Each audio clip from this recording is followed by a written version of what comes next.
ब्रह्मदारुं स्मरामि ब्रह्मदारुं स्मरामि ब्रह्मदारुं स्मरामि।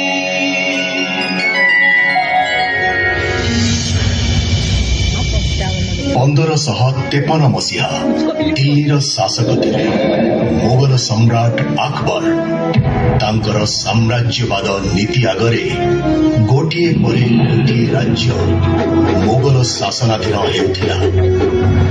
सेतेबेले मोगल और अफगान मानक मध्यरे संघर्ष लागि रहितिला। बंग देशरे गौड़ नवाब सुलेमान कर्राणी अकबरଙ୍କ बसता स्वीकार करि नथिले। बंग देश दुई भागरे विभक्त होइगला, भूरिश्रेष्ठ ओ गौड़। भूरी आजि ठारू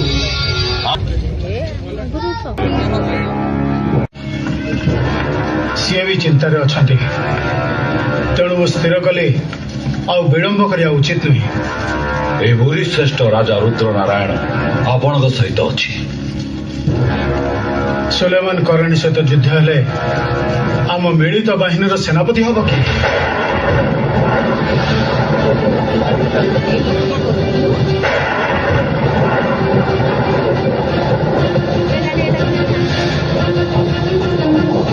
ये हूँ कला पहाड़ मो सेनापति।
मिलित बाहिनीर सेनापति भाव में मो कला पहाड़ को स्वीकृति।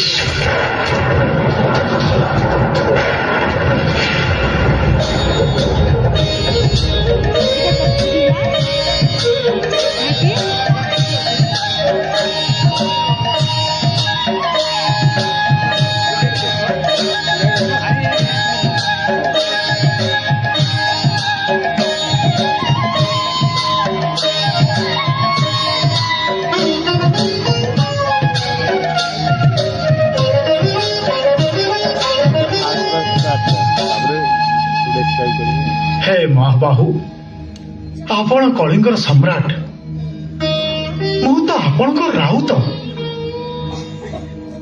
जेतेबेले कौनसी शुभ कार्य हुए राज्य उपर को विपद मारी आसे आपण मते शंखरे पूरे चक्र आड़ुआल रखि थांती।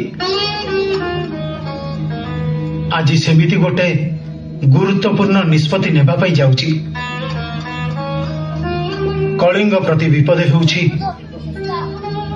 गौड़ देशर नवाब सुलेमान करणी। ताको युद्ध रे परास्त न करिवा जाए कलिंग विपद मुक्त नुहे। तेणु भूरिश्रेष्ठ राजा रुद्र नारायण सहित मिसी मो गौड़ नवाब विरुद्ध युद्ध करिवार निष्पत्ति नैछि। ए युद्ध यात्रा पूर्व मु आपणकर आशीर्वाद भिक्षा करुची। हे महाबाहु मते मते करुणा करंतु महाबाहु करुणा करंतु।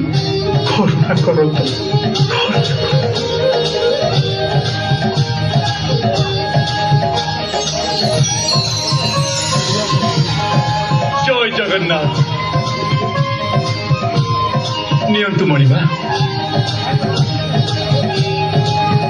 जगन्नाथ महाप्रभु आपण अखंड आशीर्वाद कर महाराज आपण ए युद्ध रे निश्चय विजय हेबे जय जगन्नाथ जय जगन्नाथ जय जगन्नाथ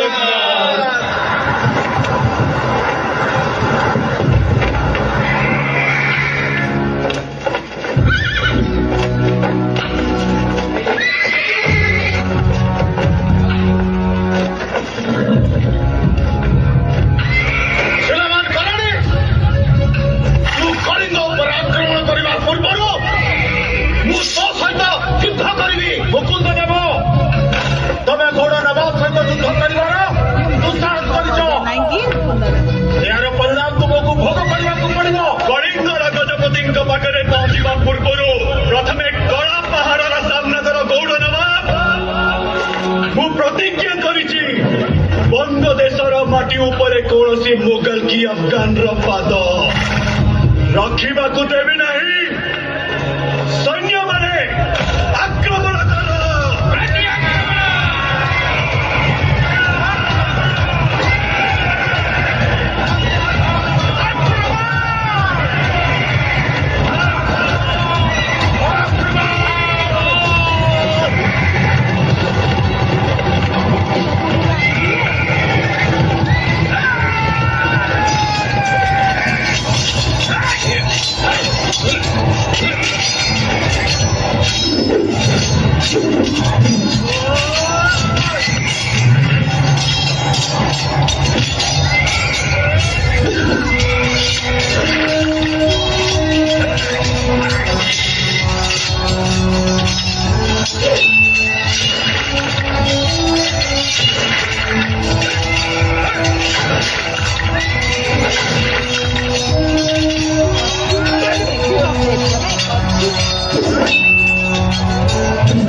पूरे वंग देश में मेरी ही हुकूमत चल रही थी, लेकिन उस मुकुंद देव ने मुझे जंग में शिकस्त दी, मेरे सेनापति को मार डाला।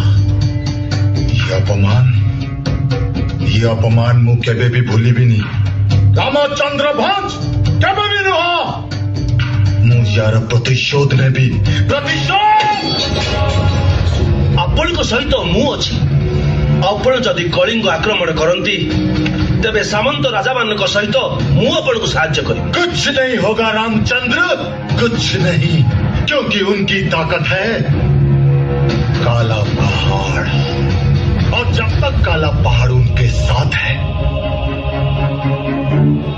तब तक भूरी श्रेष्ठ और वो कलिंग सेना को जंग में हराना हमारे लिए नामुमकिन है। ଆପଣ କେବଳ ସେ ଭୂରିଶ୍ରେଷ୍ଠ କଥା ଚିନ୍ତା କରନ୍ତୁ, କାରଣ କଳିଙ୍ଗ ସିଂହାସନ ଚାରିପଟେ ଯେଉଁ ଷଡ଼ଯନ୍ତ୍ର ଚାଲିଛି, ମୁକୁନ୍ଦ ଦେବର ମୃତ୍ୟୁ ସୁନିଶ୍ଚିତ। बिजुल की बातें सुनने के लिए मेरे पास वक्त नहीं है रामचंद्र।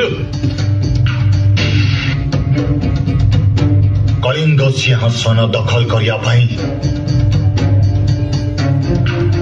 मते किछि योजना प्रस्तुत करिया को पड़िबो।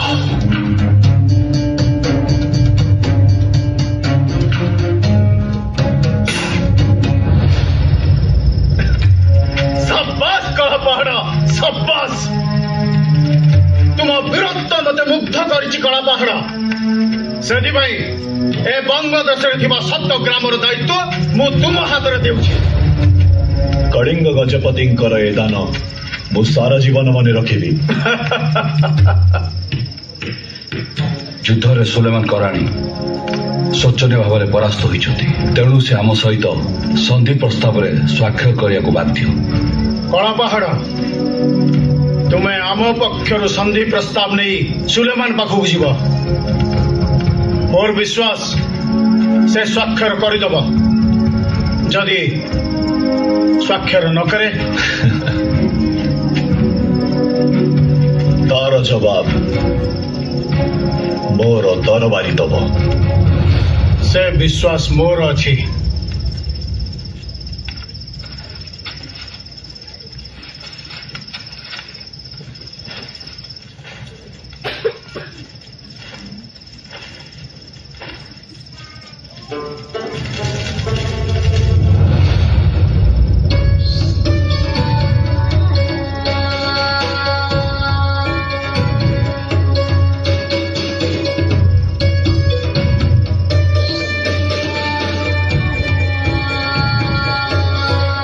ସୂର୍ଯ୍ୟମୟୀ ହେଇଛୁ ନାଇଁ କି?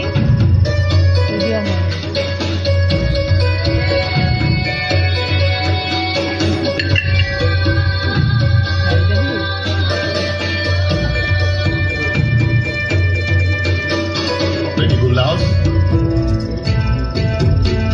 आदाब आदाब।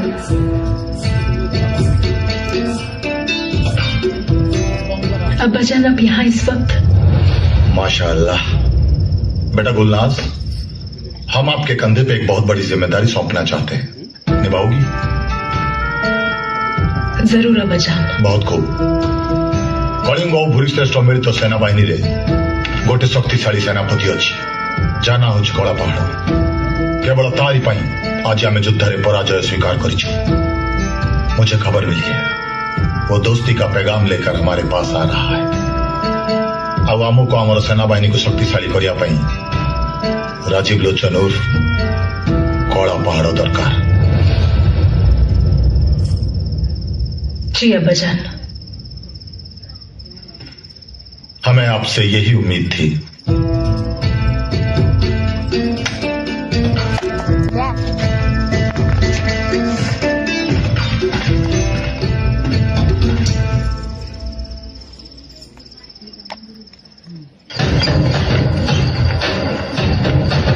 राजाधिराज गौड़ प्रताप कलिंग गजपति श्री श्री मुकुंद देव गौड़ विजय संपन्न करी बारवाटी में पदार्पण करिसंती।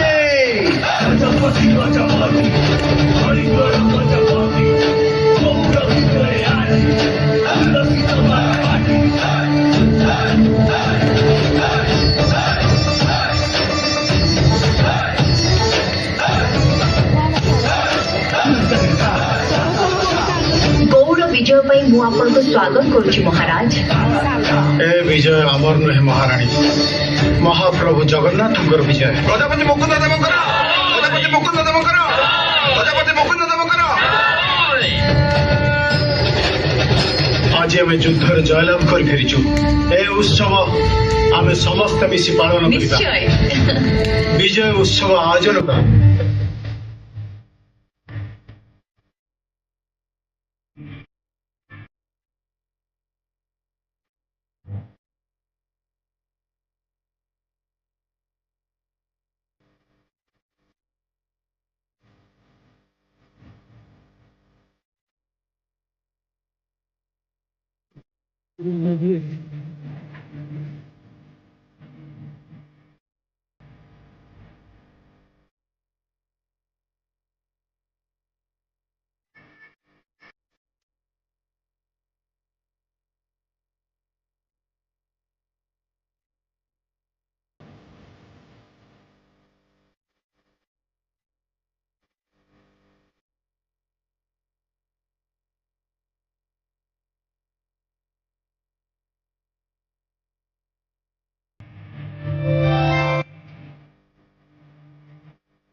खुशामदीद गौड़ नवाब सुलेमान कोरानी को मोर नमस्कार।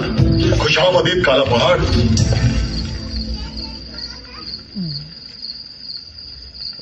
तशरीफ रखिए। धन्यवाद।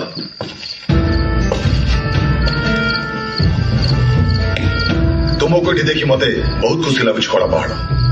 तुम्हारे जैसा योद्धा पूरे वन देश में कोई नहीं है। सिर्फ तुम्हारे लिए मुकुंद देव ने मुझे जंग में शिकस्त दी। मु आपण पाखक संधि प्रस्ताव नहीं आसी नवाब। से विषय आम पर आलोचना करवा। आज आपण आमर मेहमान। आपण विश्राम करंतु।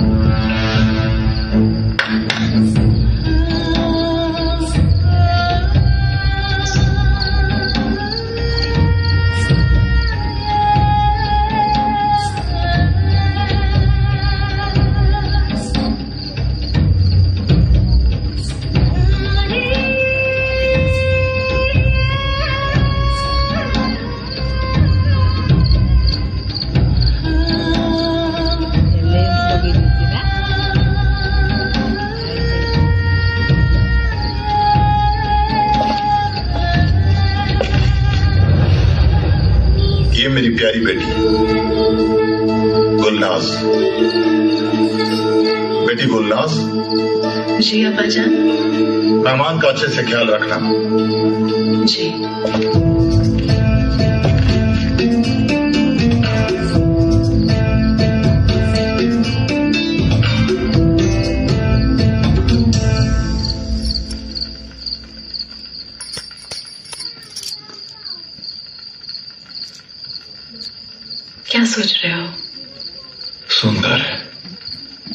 सुंदर क्या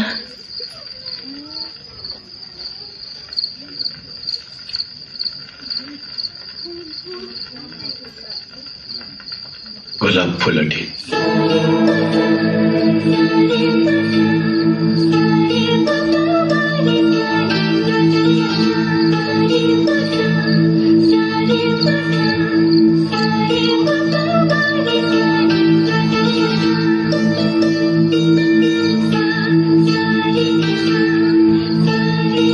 ପଳା ପଳା ବଟିଆ ହେଇଯିବ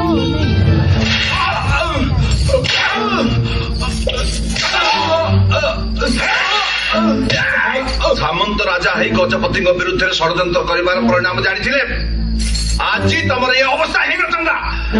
କଳିଙ୍ଗର ଗଜପତିଙ୍କୁ ସିଂହାସନରୁ ବିତାଡ଼ିତ କରି ଗଜପତି ହବାର ସ୍ୱପ୍ନ ଦେଖିଥିଲ ନା? କୁହ ତମ ସହିତ ଷଡ଼ଯନ୍ତ୍ରରେ କୋଉ କୋଉ ସାମନ୍ତ ରାଜା ମାନେ ଅଛନ୍ତି? ମୁଁ ଜାଣିନି। ଜାଣିନୁ?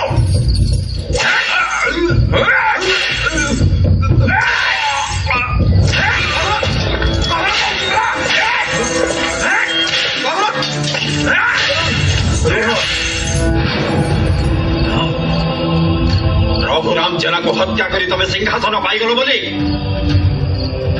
भावनी मुकुंद हरिचंदन जगन्नाथ किसी देखु ना बोली जो दिन मो पुओ रामचंद्र आसिब से दिन तमे सिंहासन छाड़ा को बाध्य हब।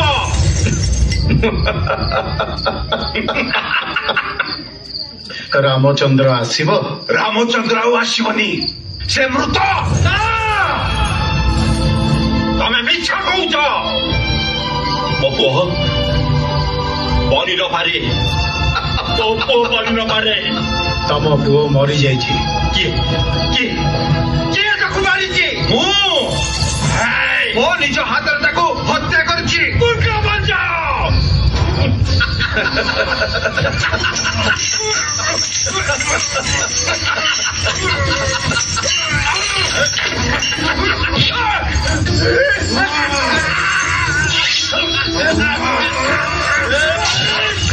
ବାପା ରୁହନ୍ତୁ, ଦୟାକରି ଉଠିବାକୁ ଚେଷ୍ଟା କରନ୍ତୁନି। ଇଏ କଥା ନୁହଁ। ମୁଁ ଏଠିକି କେମିତି ଆସିଲି? ମୋ ବାପା କାହାନ୍ତି? ତାଙ୍କ ବିଷୟରେ ଏମିତି ଖରାପ ସ୍ୱପ୍ନ ଦେଖିଲି କାହିଁକି? ଅନେକ ଦିନ ପରେ ଆପଣଙ୍କର ଚେତା ଫେରିଲା। ଏ ସ୍ଥାନର ନାମ ତୋଟମୀଗଡ଼। ଆମ ରାଜକୁମାରୀ ଅଚେତ ଅବସ୍ଥାରେ ଆପଣଙ୍କୁ ଏଠାକୁ ନେଇ ଆସିଥିଲେ। ରାଜକୁମାରୀ? जुआड़े भी जीवा कथा पूजा सरला परे जीवा। राजकुमारी ये देखंतु कि जने पानी रे पड़ी छी।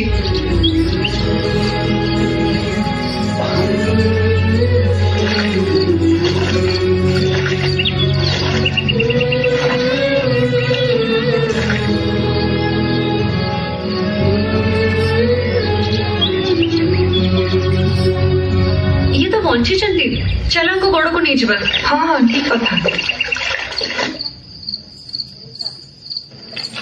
राजकुमारी को जो अतिथि अच्छी ताको चेता फेरी आसची।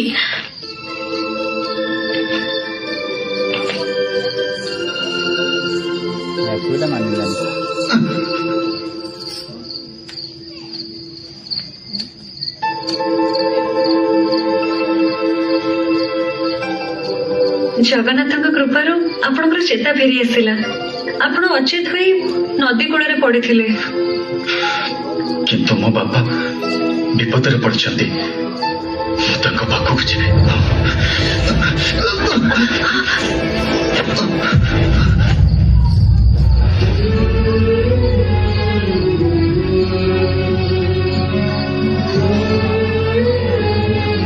ଗୌରୀ,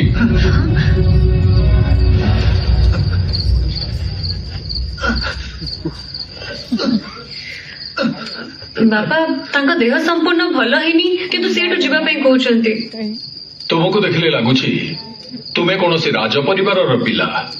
ତମେ କିଏ ବାବୁ? ମୁଁ ରାଜା ମହେନ୍ଦ୍ରୀର ମହାମଣ୍ଡଳେଶ୍ୱର ଜନାର୍ଦ୍ଦନ ବିଦ୍ୟାଧରଙ୍କ ପୁଅ ରାମଚନ୍ଦ୍ର। ଜନାର୍ଦ୍ଦନ ବିଦ୍ୟାଧର? तुमर पुत्र तेजस्वी हब समग्र राज्यर शासन भार ग्रहण करिब आउ जगन्नाथक पई महान कार्य करी राज्यर अक्षय कीर्ति अर्जन करिब। जय जगन्नाथ जय जगन्नाथ। सबुदिन पई तार नाम इतिहास रे लिपिबद्ध होई रहिब।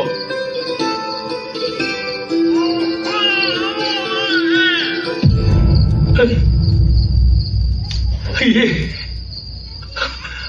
अरे माँ ये आम परम बंधु जनार्दन पुओ बाबू तुम द्वारा जगन्नाथ एक महान कार्य हम बोली जगन्नाथे तुमको बंचई रखिछंती किंतु तुमर ए अवस्था किए कला?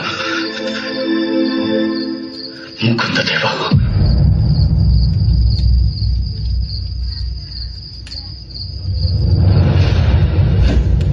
आज जाए कलिंगर गजपति मान जो कौन सी मोगल की अफगान आम राज्य में प्रवेश करने को साहस करना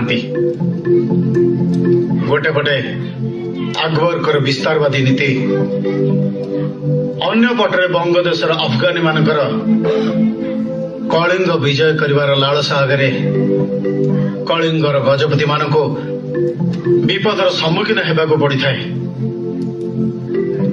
केवल प्रभु जगन्नाथ आशीर्वाद रु कलिंग राज्य शत्रु मान कबल मुक्त हो रही नाई मणिमा केवल बाह्य शत्रु कहीं निज राज्य भितर भी कम शत्रु नहांती। किछि दिन तले रघुभंज आपण विरुद्ध युद्ध करथिले। सारंगगढ़र राजा मध्य गौड़ नवाब सहित हाथ मिसैछन्ती। राजनीति रे शत्रु आ मित्र उभय को समान दृष्टि देखा जाए कारण जे मित्रतार छलना करुए से दिन शत्रु ही जाए आउ शत्रु दिन निज षड्यंत्र जाल रे निजे पड़ जाए। स्वार्थपरता हेउछि राजनीतिर मूल मंत्र तारी भीतर ही हमको शासन करने को पड़िबो। नाई महाराज मु आपनकर विचार को ग्रहण करि पारुनी। महाराणी कलिंग सिंहासन रे गजपति किए हेब से कथा महाप्रभु जगन्नाथ ही स्थिर करती कारण गजपति हेउछंती जगन्नाथंकर प्रथम सेवक। कलिंग सिंहासन पई जे षड्यंत्र चलीछि सेतरे मु विजयी हेबी ना शत्रु माने विजयी हेबे से कथा समय ही स्थिर करिबो।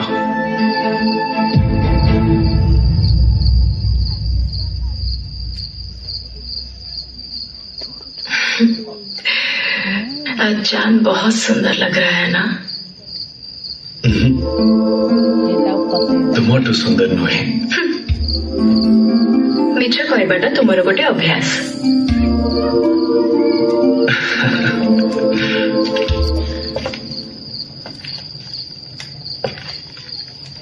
मिछ कहूनी दूत ही आसली शांतिर प्रस्ताव नहीं किंतु तुम आखिरी की जादू अच्छी के जानी तुम पाखक आसी आउ फेरी हेलानी। मु भी तुम सहित छलना करुଥିଲି किंतु केते बेले ताहा प्रकृत प्रेम रे परिणत होई गला मु जानि पारिली नै।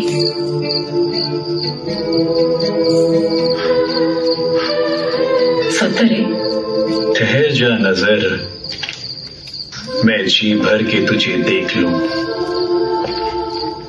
बीत जाए ना ये पल कहीं इन पलकों में समेट लूं।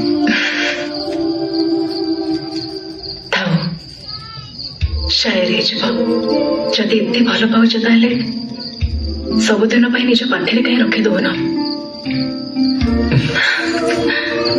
सबुदिन पाखे रखिबार निष्पत्ति तो मु नहीं सारी हेले तुम अबाजन का मत कण मु केमती जानिबी?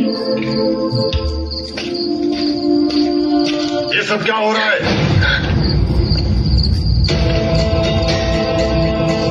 तमें अतिथि है आसी निजर सीमा उल्लंघन करिच मो सहित बेईमानी करिच। मु बेईमान नुहे नवाब मु गुलनास को भल पाए तांको विवाह करने को चाहे। कला पहाड़ तमें बोधे भूली जाऊच तमें जड़े हिंदू आ मु जड़े अफगान मो बेटी को शादी करिया हेले तुमको इस्लाम धर्म ग्रहण करिया पड़ो नहले शादी असंभव। धर्म त्याग करने मो पक्षरे संभव नुहे नवाब। ताहले तुमर ए बेईमानी शास्ति मोरे तलवार दबो। नहीं अब्बाजान, ये आप क्या कर रहे हो? गुलनास हट जाओ तुम। जड़े जदि भल पाइबा निजर धर्म त्याग करि पारिबो नाही और मो बेटी सहित प्रताड़ना करिबो ताहले से मो शत्रु। आपण मते बारंबार भूल बुझुचंते नवाब। मो गुलनास को भल पाई जदि से मते विवाह करने पर हिंदू धर्म ग्रहण करते असंभव। तुम हिंदू धर्म के भी मो बेटी गुलनास को कबूल करिबो नाही। ताहेले शुणी रखंतु विवाह करने मु मोर धर्म छाड़ी पारिबी नहीं। ताहले तमर मरिबा सुनिश्चित।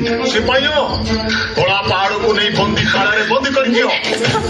सकाळे मु ताकू मृत्यु दंड देवी। ले जाओ इसे। अब्बाजान, एक बार मेरी बात सुनो। जड़े सेनापति प्रति एभली व्यवहार करा जायनि नवाब। मोर मरिबा खबर मुकुंद देवकी रुद्र नारायण को पाखरे पहुंचीबा मात्रे माने निश्चय आक्रमण करिबे। अब्बाजान, एक बार मेरी बात तो सुनिए। राजीव लोचन तुम्हारी मरने की खबर किसी के कान तक नहीं पहुंचेगी।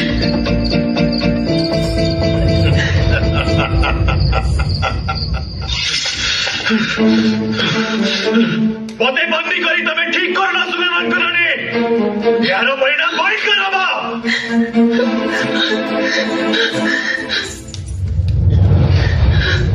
जदि अब्बाजान तुमको मारी दियंते ताहले कौन करिबे? मो प्रति अन्याय होची। तमे जदि सତରେ मते भल पाओ ताहले प्रस्ताव रे राजी काहे होनो? आम भल पाइबा कोन मिछ थिला? ना गुलनास मु तुमको सतरे भल पाई। ताहले शादी करबा भी मना काहे कल? मु मो धर्म छाड़ी पारिबिनी। शादी करला पर तुम धर्म बदली देबो? तमे राजी हे जा राजीव लोचन, नहले अब्बाजान तुमको मारी देबे। तमे बिना बलची मारिबेनी। को तमे मते शादी करिबो तो? मु तुमको बहुत भल पाए। जदि तमे धर्म परिवर्तन न करो ताहले अब्बाजान तुमको मारी देबे। मु बच नहीं लाभ कौन? नहीं गुलनास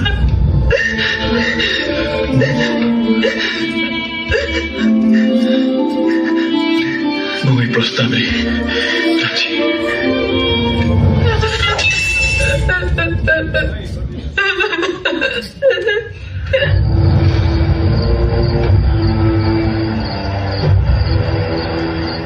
प्रणाम महाशय।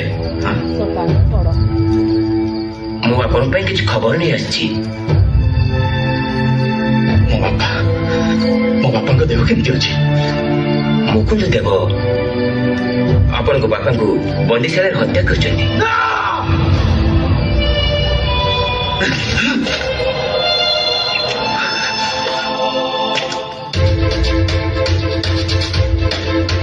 ମୋ ବାପାଙ୍କୁ ଯିଏ ହତ୍ୟା କରିଛି ମୁଁ ତାକୁ ଛାଡ଼ିବିନି। ଧ୍ୱଂସ କରିଦେବି ତାକୁ। ଧ୍ୱଂସ।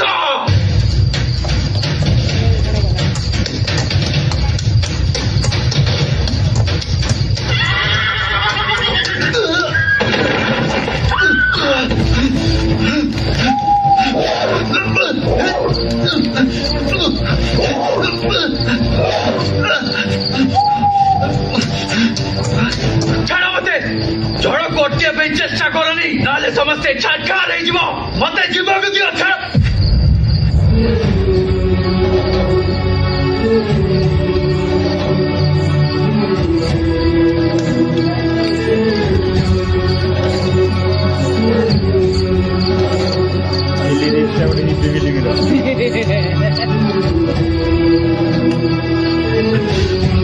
କୁଆଡେ ଯିବ? ମୁକୁନ୍ଦ ଦେବ ମୋ ବାପାଙ୍କୁ ହତ୍ୟା କରିଛି। ମୁଁ ତାର ପ୍ରତିଶୋଧ ନେବି। ତମେ ଗୋଟେ ସାମାନ୍ୟ ତରବାରୀରେ ପାହାଡକୁ ଭାଙ୍ଗିବାକୁ ଚେଷ୍ଟା କରୁଛ। ଭୁଲ କରୁଛ ତମେ। ମୁକୁନ୍ଦ ଦେବଙ୍କ ବିଶାଳ ସୈନ୍ୟ ବାହିନୀ ଆଗରେ ତମେ ଏକୁଟିଆ କଣ କରିପାରିବ? ଜାଣିଦେବି ମୁଁ ଧ୍ୱଂସ କରିଦେବି ବାରବାଟୀ ଦୁର୍ଗକୁ। ଛଡ଼ା ମତେ। କିଛି କରିପାରିବନି, ବରଂ ନିଜ ଜୀବନକୁ ବିପନ୍ନ କରିବ। ମୋ ଜୀବନ ପ୍ରତି ମୋର ଭୟ ନାହିଁ। ମୁଁ ମୋ ପିତୃ ହତ୍ୟାର ପ୍ରତିଶୋଧ ଅବଶ୍ୟ ନେବି। ଯିବ, ଯାଅ,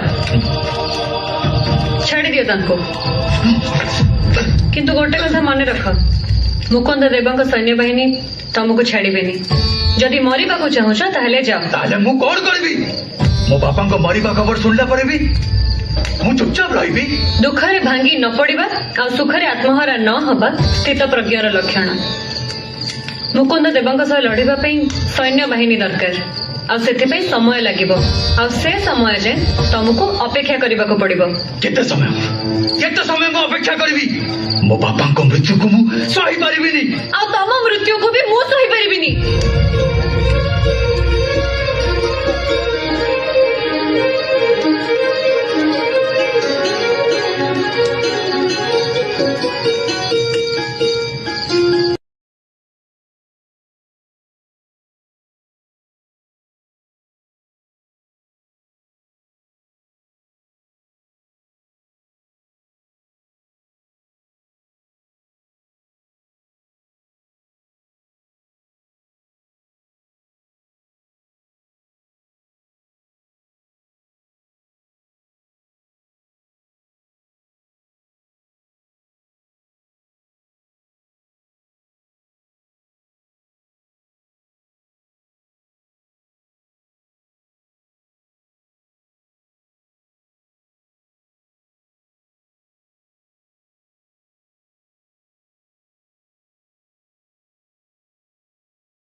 ସୌଭାଗ୍ୟବତୀ ହବ,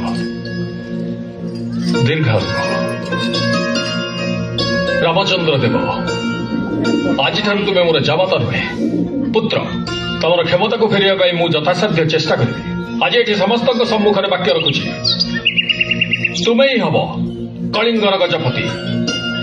ଆଜି ଏଠି ଗଡ଼ରକ୍ଷୀମାନେ ଅଛନ୍ତି, ଏମାନେ ତୁମକୁ ସାହାଯ୍ୟ କରିବେ। ତୋଟମୀଗଡ଼ର ବାଘୁପତ୍ର, ଘୋରଡ଼ିଆଗଡ଼ର ଝାଡୁ ପରିଡ଼ା, ମଳିପଡ଼ାଗଡ଼ର ସରଣୀ ପାତ୍ର। କଣ କହୁଛନ୍ତି? ଆଜ୍ଞା ମହାରାଜ।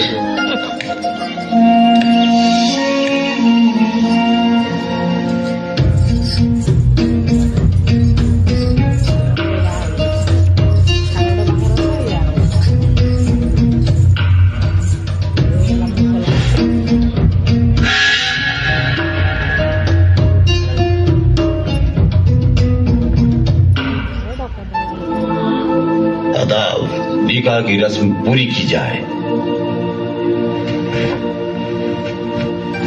मल्लिका गुलनाज के साथ आपको ये निकाह कबूल है? कबूल है, कबूल है, कबूल है। माशाल्लाह, माशाल्लाह, माशाल्लाह।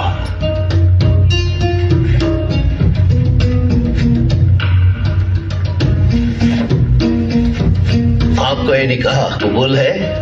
कबूल है, कबूल है, कबूल है। मुबारक हो, मुबारक हो, मुबारक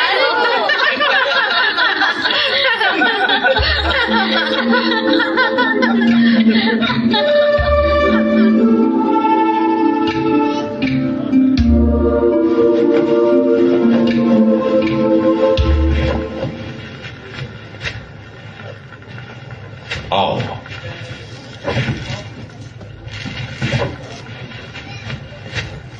आज ମୁଁ ତୁମ ସମସ୍ତଙ୍କ ସାମ୍ନାରେ ଗୋଟେ ଗୁରୁତ୍ୱପୂର୍ଣ୍ଣ ଘୋଷଣା କରୁଛି।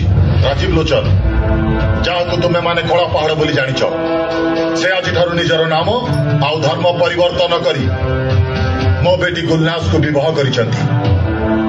ସେଇଥିପାଇଁ ଆଜିଠାରୁ ତାଙ୍କ ନୂଆ ନାମ ହେଉଛି ମହମ୍ମଦ ଫାର୍ମୁଲି। ମୁଁ ତାଙ୍କୁ ଗୌଡ଼ ଦେଶର ସେନାପତି ଭାବେ ନିଯୁକ୍ତି ଦଉଛି। ଏ ସମ୍ବାଦ ତମେମାନେ ସମଗ୍ର କଳିଙ୍ଗ ଓ ବଙ୍ଗ ଦେଶରେ ପ୍ରଚାର କରିଦିଅ। ସେମାନେ ଜାଣନ୍ତୁ କି ମୋ ସେନାପତି ତାଜ ଖାନର ମୃତ୍ୟୁ ପରେ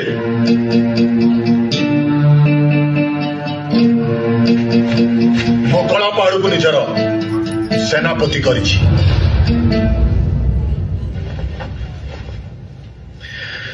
ये विवाह ना षड्यंत्र।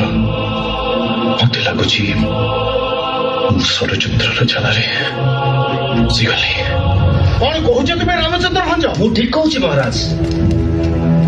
ସେ ଏବେ ସୁଲେମାନର ସେନାପତି, ଆଉ ଭବିଷ୍ୟତରେ ସୁଲେମାନ ଇସାରାରେ କଳା ପାହାଡ଼ ବାରବାଟୀ ଦୁର୍ଗ ବିରୁଦ୍ଧରେ ଅସ୍ତ୍ର ଭାବେ ବ୍ୟବହାର ହେବ।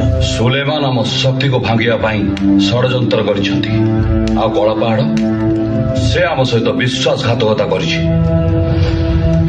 ଯେତେବେଳେ ନିଜ ଲୋକମାନଙ୍କ ଉପରୁ ବିଶ୍ୱାସ ତୁଟିଯାଏ, ସେତେବେଳେ ଅନ୍ୟମାନେ ବିଶ୍ୱାସଘାତକତା କରନ୍ତି। ମୁଁ ପଚାରୁଛି, କଳା ପାହାଡ଼କୁ ମିଳିତ ସେନାବାହିନୀର ସେନାପତି କରିବାର କଣ ଆବଶ୍ୟକତା ଥିଲା? ସେତେବେଳେ କଣ ଯୋଗ୍ୟ ଯୋଦ୍ଧା ଆମ କଳିଙ୍ଗ ଭୂଖଣ୍ଡରେ ନଥିଲେ? ରାମଚନ୍ଦ୍ର ଭଞ୍ଜ, ଏ ପ୍ରଶ୍ନ ପଚାରିବାର ଅଧିକାର ତୁମର ନାହିଁ। ଅଛି ମହାରାଜ, ପ୍ରଶ୍ନ ପଚାରିବାର ଅଧିକାର ମୋର ଅଛି। ଆପଣ ଦୁହେଁ ଓଡ଼ିଆ ମାଟିର ସନ୍ତାନ ନୁହନ୍ତି, ତେଣୁ କଳିଙ୍ଗ ପ୍ରତି ଆପଣଙ୍କର ଭଲ ପାଇବା ଆସିବ କେମିତି? ନିଜକୁ କଳିଙ୍ଗର ଗଜପତି କହିଲେ ବି ଆପଣ ଅନ୍ୟ ରାଜ୍ୟର ଲୋକମାନଙ୍କ ଉପରେ ନିର୍ଭରଶୀଳ। ତେଣୁ କଳିଙ୍ଗର ଯୋଦ୍ଧାମାନେ କୌଣସି ପରିସ୍ଥିତିରେ ଆପଣଙ୍କୁ ସାହାଯ୍ୟ କରିବେନି ମହାରାଜ। ଚୁପ୍ କର ରାମଚନ୍ଦ୍ର ଭଞ୍ଜ। କିଛି ଲାଭ ହବନି ମଣିମା, ମତେ ଚୁପ୍ କଲେ କିଛି ଲାଭ ହବନି। ଯେଉଁ କଳା ପାହାଡ଼କୁ ଆପଣ ସୃଷ୍ଟି କରିଛନ୍ତି, ସେଇ କଳା ପାହାଡ଼ ଆଗାମୀ ଦିନରେ କଳିଙ୍ଗ ପାଇଁ କେତେ ବଡ଼ ବିପଦ ହୋଇ ଆସିବ, ସେ କଥା ଦେଖିବା ପାଇଁ ଆପଣ ଅପେକ୍ଷା କରନ୍ତୁ। ଅପେକ୍ଷା କରନ୍ତୁ ମଣିମା, ଅପେକ୍ଷା କରନ୍ତୁ।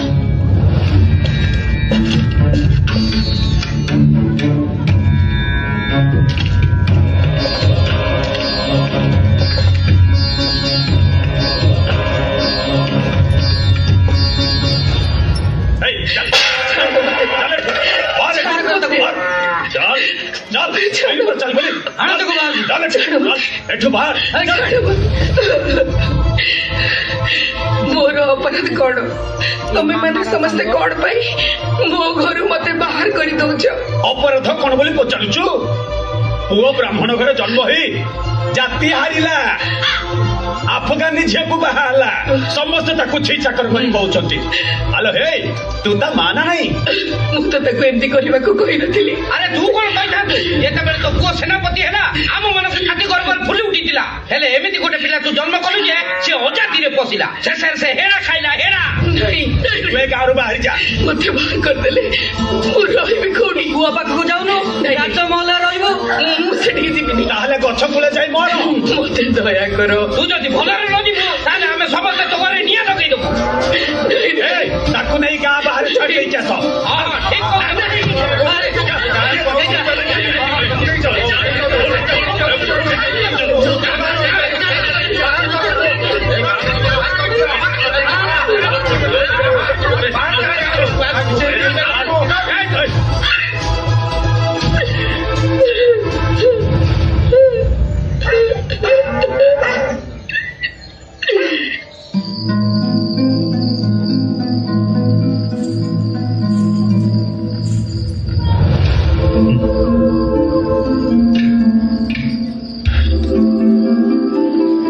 କଣ ହେଲା? ଏତେ ଉଦାସ କାହିଁକି? ବଙ୍ଗ ଦେଶରେ ସମସ୍ତେ ମୋତେ ଘୃଣା କରୁଛନ୍ତି। ଖବର ପାଇଲି ମୋ ମା ବିପଦରେ ଅଛନ୍ତି। ମୁଁ ତାଙ୍କୁ ଦେଖିବାକୁ ଯିବି। ମୁଁ ବି ତୁମ ସହିତ ଯିବି। ନାଇଁ ଗୁଲ୍ଲାସ, ତୁମକୁ ଦେଖିଲେ ଲୋକମାନେ ଉତ୍ତ୍ୟକ୍ତ ହୋଇପାରନ୍ତି। ରାଜା ରୁଦ୍ର ନାରାୟଣ ମଧ୍ୟ ମୋତେ ଶତ୍ରୁ ବୋଲି ଭାବୁଛନ୍ତି। ତୁମକୁ ନେଲେ ବିପଦ ସୃଷ୍ଟି ହୋଇପାରେ।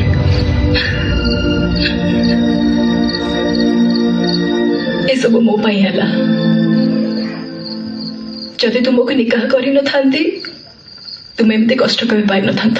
ତୁମ ପାଇଁ ନୁହେଁ ଗୁଲ୍ଲାସ, ମୁଁ ତୁମକୁ ଭଲ ପାଉଥିଲି ଆଉ ବିବାହ ବି କଲି। କିନ୍ତୁ ତା ସହିତ କଳିଙ୍ଗ ଓ ଭୂରିଶ୍ରେଷ୍ଠର ସେନାପତି ହିସାବରେ ମୁଁ ମୋର କର୍ତ୍ତବ୍ୟ କରିନାହିଁ। ମୁଁ ମୋର ଧର୍ମ ପ୍ରତି ବିଶ୍ୱାସଘାତକତା କରିଛି। ଥରେ ଧର୍ମ ତ୍ୟାଗ କଲା ପରେ ହିନ୍ଦୁ ସମାଜରେ ମୋର ସ୍ଥାନ ନାହିଁ।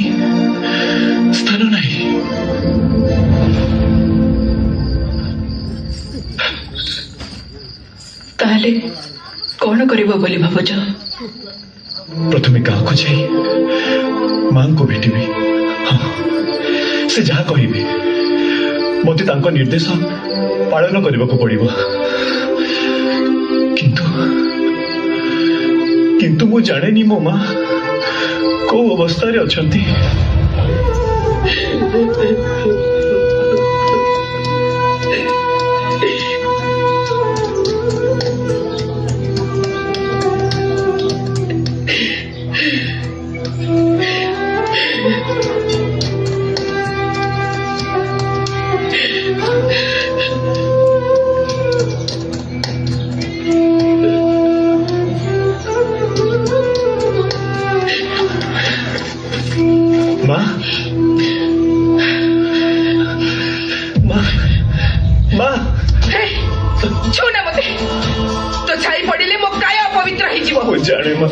ମୁଁ ଭୁଲ କରିଛି।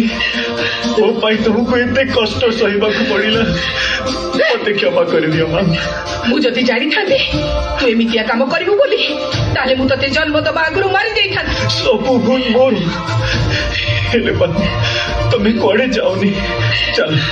ଚାଲ ମୋ ସହିତ ଚାଲ। କଣ ହେଲା? ଆରେ ମୁଁ ଯାଇକି ସେ ନବାବ କୋଠିରେ ରହିବି। ମୁଁ ଜାତି ହରେଇବି। ତା ଅପେକ୍ଷା ବିଷ ଖାଇ ମରିଯିବା ଭଲ। ନାଇଁ ମା, ମୁଁ ତମକୁ ବାହାରେ ରଖିବି, ଭଲରେ ରଖିବି।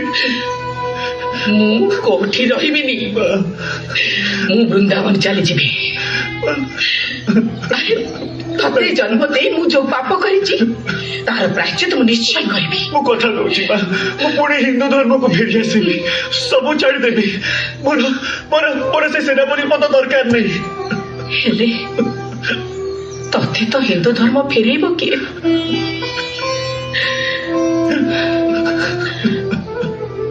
ଗୋଟିଏ ବାଟ ଅଛି, ତୁ ଶ୍ରୀକ୍ଷେତ୍ର ଯା। ସେଠି ଯୋଉ ପଣ୍ଡିତ ମାନେ ଅଛନ୍ତି ସେମାନେ ଚାହିଁଲେ ତୁ ତ ହିନ୍ଦୁ ଧର୍ମକୁ ପୁଣି ଫେରି ଆସିବୁ।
ମୁଁ ଏମିତି କଣ ସ୍ୱପ୍ନ ଦେଖିଲି? ମହାପ୍ରଭୁଙ୍କ ରୂପ ବଦଳି ଯାଉଛି, ସେ ରତ୍ନସିଂହାସନର ଅନ୍ତର୍ଧ୍ୟାନ ହୋଇଯାଉଛନ୍ତି। ଗୌରୀ, ପୁଣି କଣ କିଛି ବିପଦ କଳିଙ୍ଗ ଉପରକୁ ମାଡ଼ି ଆସୁଛି? ସ୍ୱପ୍ନରେ କଣ ଦେଖିଲ ବୋଲି ସେଇ କଥାକୁ ନେଇ ଏତେ ଚିନ୍ତା କରୁଛ? ବାରମ୍ବାର ଶ୍ରୀମନ୍ଦିର ଉପରେ ଆକ୍ରମଣ ହେଇଛି, ମହାପ୍ରଭୁଙ୍କୁ ସ୍ଥାନାନ୍ତର ହବାକୁ ପଡିଛି। ନିଶ୍ଚୟ କିଛି ବିପଦ ଜଗନ୍ନାଥଙ୍କ ଉପରକୁ ଆସୁଛି। ହେଲେ ମୁଁ କଣ କରିପାରିବି? ମୋର ରାଜ୍ୟ ନାହିଁ କି ସୈନ୍ୟବଳ ନାହାନ୍ତି। ସାରା ଜଗତକୁ ଯିଏ ବିପଦରୁ ଉଦ୍ଧାର କରୁଛନ୍ତି, ତାଙ୍କ ଉପରକୁ ବିପଦ ଆସିଲେ ସେ ନିଶ୍ଚୟ ପ୍ରତିକାର କରିବେ। ଏବେ ରାତି ବହୁତ ହେଲାଣି, ଶୋଇପଡ଼।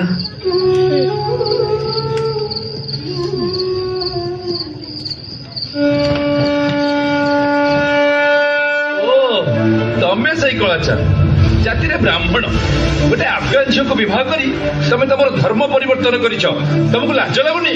ହଁ ପଣ୍ଡିତେ, ଆପଣ ଏଇଟା ମୋ ଜୀବନର ଗୋଟେ ବିରାଟ ଭୁଲ ହେଇଗଲା।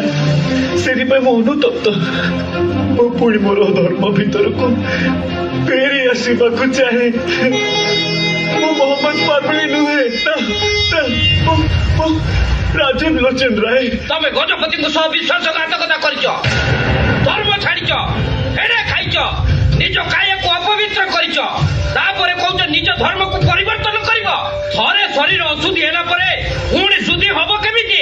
ଆପଣ ମାନେ ପଣ୍ଡିତ, ଆପଣ ମାନେ ଚାହିଁଲେ କିଛି ବି ରାସ୍ତା କାଢି ପାରିବେ। ପୁରା ଗାଲୁଆଟା ଧର୍ମଗ୍ରନ୍ଥ କଣ ଆମେ ଲେଖିଛୁ? ସବୁ ଭଗବାନ ଲେଖିଛନ୍ତି, ତାଙ୍କ ଲେଖାକୁ ଆମେ କେମିତି ବଦଳାଇ ପାରିବୁ? ନାହିଁ ପଣ୍ଡିତ ଆଜ୍ଞା, ସେମିତି କୁହନ୍ତୁନି। ମତେ ମୋ ଧର୍ମକୁ ଫେରେଇ ନିଅନ୍ତୁ, ମତେ ଦୟା କରନ୍ତୁ। ତୁ ଛୁଇଁଲେ ଆମ ପଇତା ମାରା ହବ। ମେଛ ପତିତ ତା ସହିତ ଅଯଥା କଥାବାର୍ତ୍ତା କରି ସମୟ କାହିଁ ନଷ୍ଟ କରିବା? ଠିକ କଥା। ଚାଲ ଏଠୁ, ଚାଲ ଚାଲ ଏଠୁ, ଚାଲ ଚାଲ ଚାଲ। ଶୁଣନ୍ତୁ, ଯୋଉ ଧର୍ମର କଠୋରତା ପାଇଁ, ଯେଉଁ ଦେବତାଙ୍କର ଗର୍ବ ପାଇଁ ଆପଣ ମାନେ ମତେ ଏଠୁ ଫେରେଇ ଦେଉଛନ୍ତି, ସେଇଟା ଆପଣଙ୍କର ଭୁଲ ନିଷ୍ପତ୍ତି। ନିଜ ଭାଷାକୁ ସଂଯତ କର।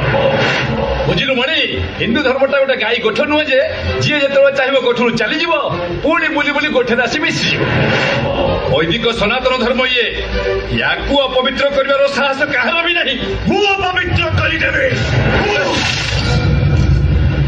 କହିଲା କଣ ନା ଇଏ ଅପବିତ୍ର କରିଦବ? ଆରେ ତୁ ନା ତୋ 14 ପୁରୁଷ। ବନ୍ଦ କର।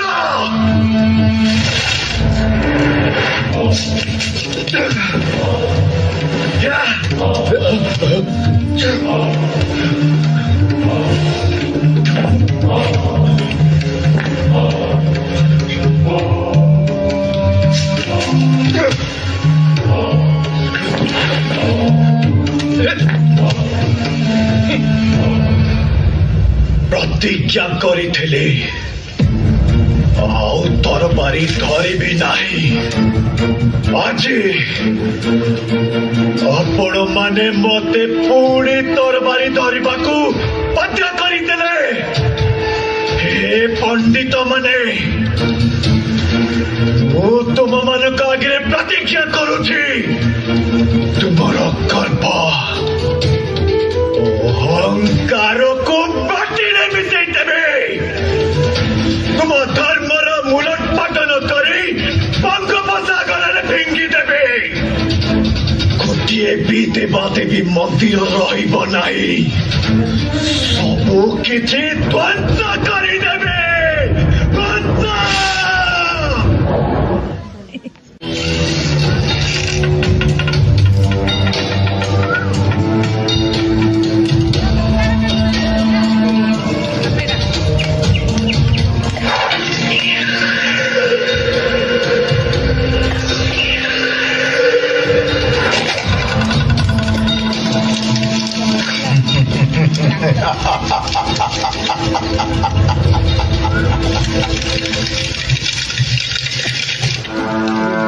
କଳିଙ୍ଗକୁ ଧ୍ୱଂସ କରିବା ହେଉଛି ମୋର ଏକମାତ୍ର ଲକ୍ଷ୍ୟ।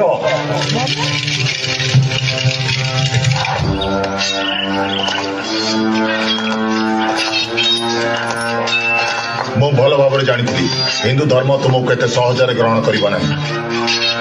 ସେଇଥିପାଇଁ ଆମକୁ କଳିଙ୍ଗ ଉପରେ ଆକ୍ରମଣ କରିବାକୁ ପଡ଼ିବ। ଆମେ ଏକ ସମୟରେ ଦୁଇଟି ସୈନ୍ୟବାହିନୀ ପଠାଇବା। ଗୋଟେ ସୈନ୍ୟବାହିନୀର ନେତୃତ୍ୱ ନେବି ମୁଁ ନିଜେ, ଏବଂ ଅନ୍ୟ ସୈନ୍ୟବାହିନୀର ନେତୃତ୍ୱ ନେବ ମୋ ପୁଅ ବାଇଜିତ୍, ଆଉ ତାର ସେନାପତି ହବ ତୁମେ। ଦୁଇ ଦିଗରୁ ଆକ୍ରମଣ ହେଲେ ମୁକୁନ୍ଦ ଦେବ ଆମର ପ୍ରତିରୋଧ କରିପାରିବ ନାହିଁ। ଯାଅ, ଯୁଦ୍ଧ ପାଇଁ ପ୍ରସ୍ତୁତି ଆରମ୍ଭ କର। ଯାଅ।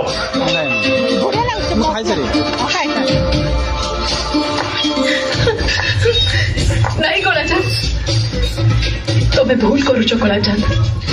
କେତେ ଜଣଙ୍କ ପାଇଁ ତମେ ସମଗ୍ର କଳିଙ୍ଗ ରାଜ୍ୟ ଉପରେ ପ୍ରତିଶୋଧ ନେବାକୁ ଚାହୁଁଛ? ମୋ ଆଗରୁ ଚାଲିଯାଅ ଗୁଲନାଥ। ମୋ ନିଷ୍ପତ୍ତିରୁ କେହି ମତେ ଅଟକେଇ ପାରିବେ ନାହିଁ।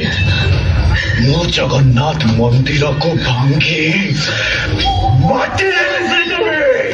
ମୋ କଥା ଶୁଣ କଳାଚାନ୍ଦ, ଏମିତି ଭୁଲ କରନି। ଭୁଲ କରନି କଳାଚାନ୍ଦ। ଜୟ ଜଗନ୍ନାଥ, ଜୟ ଜଗନ୍ନାଥ, ଜୟ ଜଗନ୍ନାଥ, ଜୟ ଜଗନ୍ନାଥ।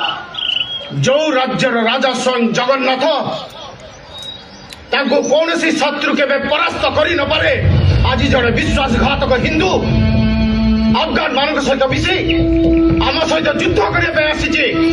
ଆମର ବିଶ୍ୱାସ ଘାଟରେ ଆମେ ଯୋଉ ବୀରତ୍ୱର ପରିଚୟ ଦେଇ ଆଫଗାନ ସେନାକୁ ପରାସ୍ତ କରିଥିଲୁ, ଏଥର ତାର ପୁନରାବୃତ୍ତି ହବ।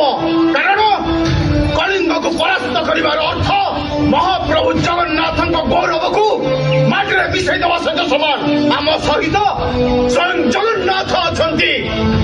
ଜୟ ଜଗନ୍ନାଥ, ଜୟ ଜଗନ୍ନାଥ, ଜୟ ଜଗନ୍ନାଥ, ଜୟ ଜଗନ୍ନାଥ।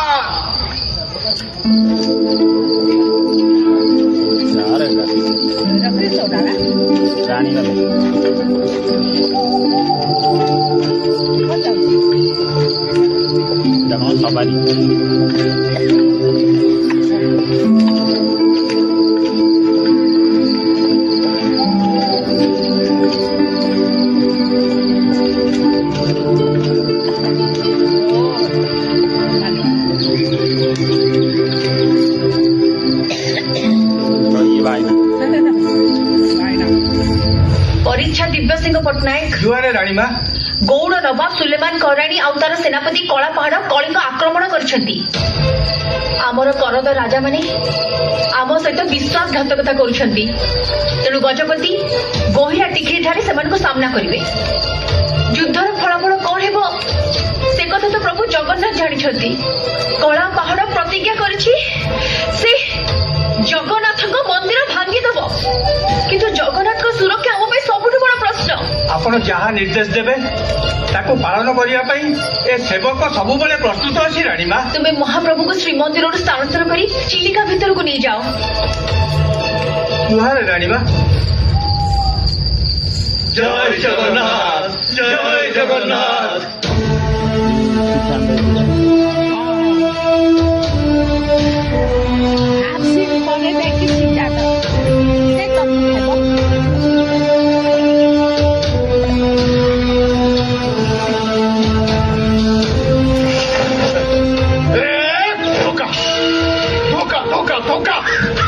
ସାହାଯ୍ୟର ପ୍ରତିଶ୍ରୁତି ଦେଇ ସମସ୍ତେ ଆମକୁ ଏକା କରିଦେଲେ। କଣ ହେଇଛି ମହାରାଜ? ଆମ ସାମନ୍ତ ରାଜା ରାମଚନ୍ଦ୍ର ଭଞ୍ଜ ଶିଖିମାନଙ୍କ ମାଧ୍ୟମରେ ସୁଲେମାନଙ୍କୁ ସାହାଯ୍ୟ କରୁଛନ୍ତି। ବନ୍ଧୁ ରୁଦ୍ର ନାରାୟଣ ଏ ସମୟରେ ନୀରବ ହୋଇ ରହିଛନ୍ତି। ସମ୍ରାଟ ଆକବର ଆମକୁ ସାହାଯ୍ୟର ପ୍ରତିଶ୍ରୁତି ଦେଇ ଚିତ୍ତୋର ଯୁଦ୍ଧରେ ବ୍ୟସ୍ତ ଅଛନ୍ତି। ସେ ସୈନ୍ୟ ହାତରେ ପତ୍ର ପଠାଇଛନ୍ତି। ତେଣୁ ଏ ଯୁଦ୍ଧ ଆମକୁ ଏକା ଲଢିବା ପାଇଁ ପଡିବ। ମହାରାଜ, এই যুদ্ধ আমি নিশ্চয় জিতিবা। ଆପଣ କେବଳ ମହାପ୍ରଭୁ ଜଗନ୍ନାଥଙ୍କ ଉପରେ ବିଶ୍ୱାସ ରଖନ୍ତୁ। ଦୁଇଟି ସୈନ୍ୟବାହିନୀ ଆସୁଛି, ଗୋଟେ କଳା ପାହାଡ ନେତୃତ୍ୱରେ, ଅନ୍ୟଟି ସୁଲେମାନ ନେତୃତ୍ୱରେ। ତମେ ଶୀଘ୍ର ବାରବାଟୀ ଦୁର୍ଗକୁ ଚାଲିଯାଅ। ସୁଲେମାନ ହୁଏତ ଆକ୍ରମଣ କରିପାରେ। ମୁଁ ଏଇଠି ରହି କଳା ପାହାଡର ପ୍ରତିରୋଧ କରିବି। ଠିକ ଅଛି ମହାରାଜ, ଯେମିତି ଆପଣଙ୍କ ଇଚ୍ଛା।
हे महाप्रभु जगन्नाथ, एबे कलिंग को रक्षा करिबार दायित्व केवल केवल आपणकर प्रभु, केवल आपणकर।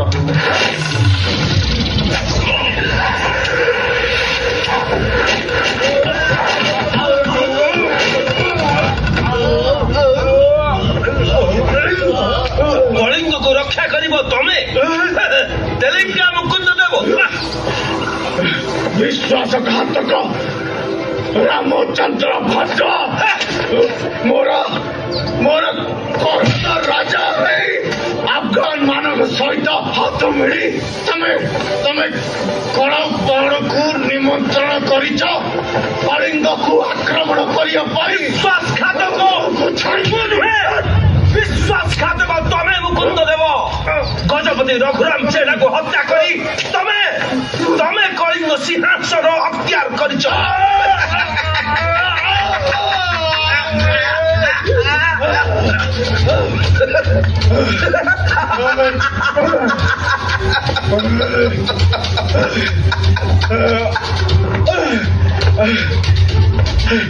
विश्वासघातक मानव हाथरे कलिंगर भाग्यर भी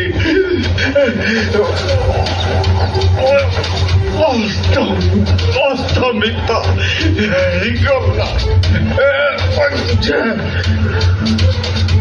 जय जय जगन्नाथ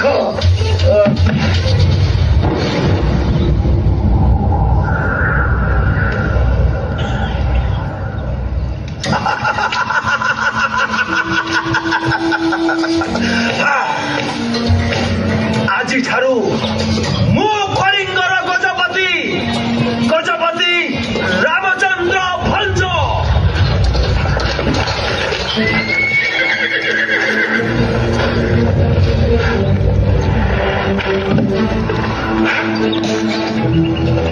ଯୁଦ୍ଧରେ ମୁକୁନ୍ଦ ଦେବଙ୍କର ମୃତ୍ୟୁ ଘଟିଛି ଆଉ ଆମର ସର୍ତ୍ତ ଅନୁସାରେ ମୁଁ ହେବି କଳିଙ୍ଗର ଗଜପତି ଆପଣ ଯୁଦ୍ଧ ନ କରି ସେନାବାହିନୀ ସହିତ ବଙ୍ଗଦେଶ ଫେରିଯାଆନ୍ତୁ କଳିଙ୍ଗ ସିଂହାସନରେ ସୁଲେମାନ କରାଣୀ ବସିବେ ତମେ ନୁହଁ ଯେ ନିଜର ରାଜା ସହିତ ବିଶ୍ୱାସଘାତକତା କରେ ସେ ଅନ୍ୟ କାହାର ବିଶ୍ୱାସର ଯୋଗ୍ୟ ହୋଇନପାରେ କଳିଙ୍ଗ ସିଂହାସନରେ କୌଣସି ଷଡ଼ୟନ୍ତ୍ରକାରୀର ସ୍ଥାନ ନାହିଁ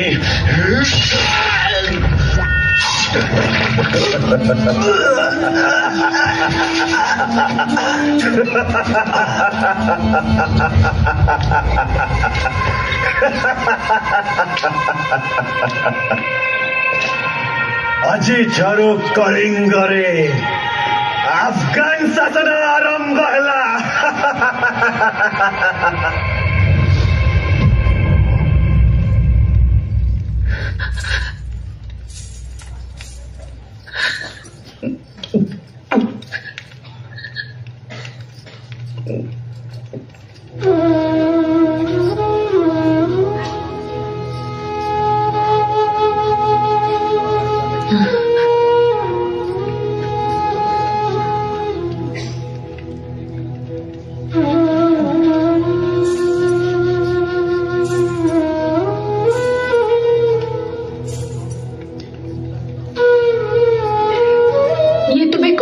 जगन्नाथ निज राज्य को निजे रक्षा कर पारलनी तुम्हें परे कलिंगर राजा गजपति तुम राउत राजा हुई निज राज्य को अफगान मान हाथ में ठेकी देल कहीं एमती कल प्रभु कहीं एमती कल उत्तर दियो प्रभु कहीं एमती कल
আজি ଠାରୁ ବାରବାଟୀ ଦୁର୍ଗରେ ଅଫଗାନ ମାନେ ଶାସନ କରିବେ।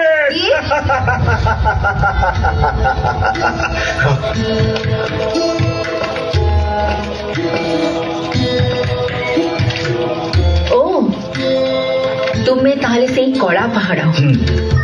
ଆପଣଙ୍କର ପରିଚୟ?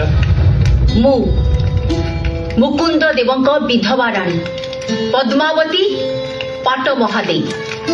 ପ୍ରଣାମ। ଜଣେ ହିନ୍ଦୁ ବିଦ୍ୱେଷୀ ନର ରାକ୍ଷସର ପ୍ରଣାମ ମୋର ଦରକାର ନାହିଁ। ସେଥିପାଇଁ ତୁମର ସ୍ୱାମୀ ଆଉ ପଣ୍ଡିତ ମାନେ ଦାୟୀ। ସାମାନ୍ୟ କେତେ ଜଣଙ୍କ ପାଇଁ ତମେ ସମଗ୍ର ହିନ୍ଦୁ ଜାତି ଉପରେ ପ୍ରତିଶୋଧ ଦେବାକୁ ଆସିଛ? ମହାପ୍ରଭୁ ଜଗନ୍ନାଥଙ୍କ ମନ୍ଦିରକୁ ଭାଙ୍ଗିବା ପାଇଁ ଆସିଛ? ଯଦି ସେ ମୋର ହୋଇପାରିଲେ ନାହିଁ ତାହେଲେ ସେ ଆଉ କାହାର ବି ହେବେ ନାହିଁ। ଜଗନ୍ନାଥଙ୍କ ଶକ୍ତିକୁ ତମେ ଅନୁଭବ କରିନ କଳା ପାହାଡ଼। ଯେତେବେଳେ ଅନୁଭବ କରିବ ତାପରେ ତୁମ ଅସ୍ତିତ୍ୱ ଏ ଦୁନିଆରୁ ଲୋପ ପାଇଯିବ। ମଞ୍ଜୁର ହେ, ମୁझे ମଞ୍ଜୁର ହେ। ଏବେ ବାରବାଟୀ ଦୁର୍ଗ ଅଫଗାନ ମାନେ ଦଖଲ କରିଛନ୍ତି। ଭଣ୍ଡାର ଘରେ ଯାହା କିଛି ଧନରତ୍ନ ଅଛି ମତେ ଦେଇଦବ ନା ମୋର ସୈନ୍ୟ ମାନେ ପଶି ଲୁଣ୍ଠନ କରିବେ। କଳା ପାହାଡ଼ ବସ୍। ଯେଉଁ ପର୍ଯ୍ୟନ୍ତ ଏ ଦୁର୍ଗରେ ମୁଁ ଅଛି ସେ ପର୍ଯ୍ୟନ୍ତ ମୁଁ ମହାରାଣୀ। ମୋ ଆଗରେ ଲୁଣ୍ଠନ କରିବା ଅପରାଧ।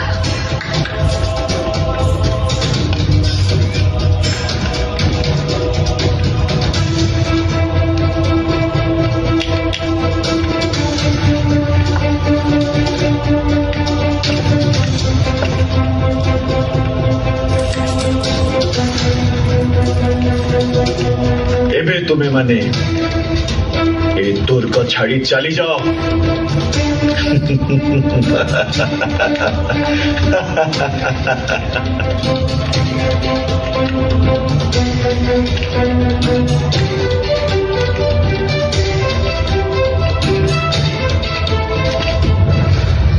ମୋର ପରବର୍ତ୍ତୀ ଲକ୍ଷ୍ୟସ୍ଥଳ ଜଗନ୍ନାଥ ମନ୍ଦିର।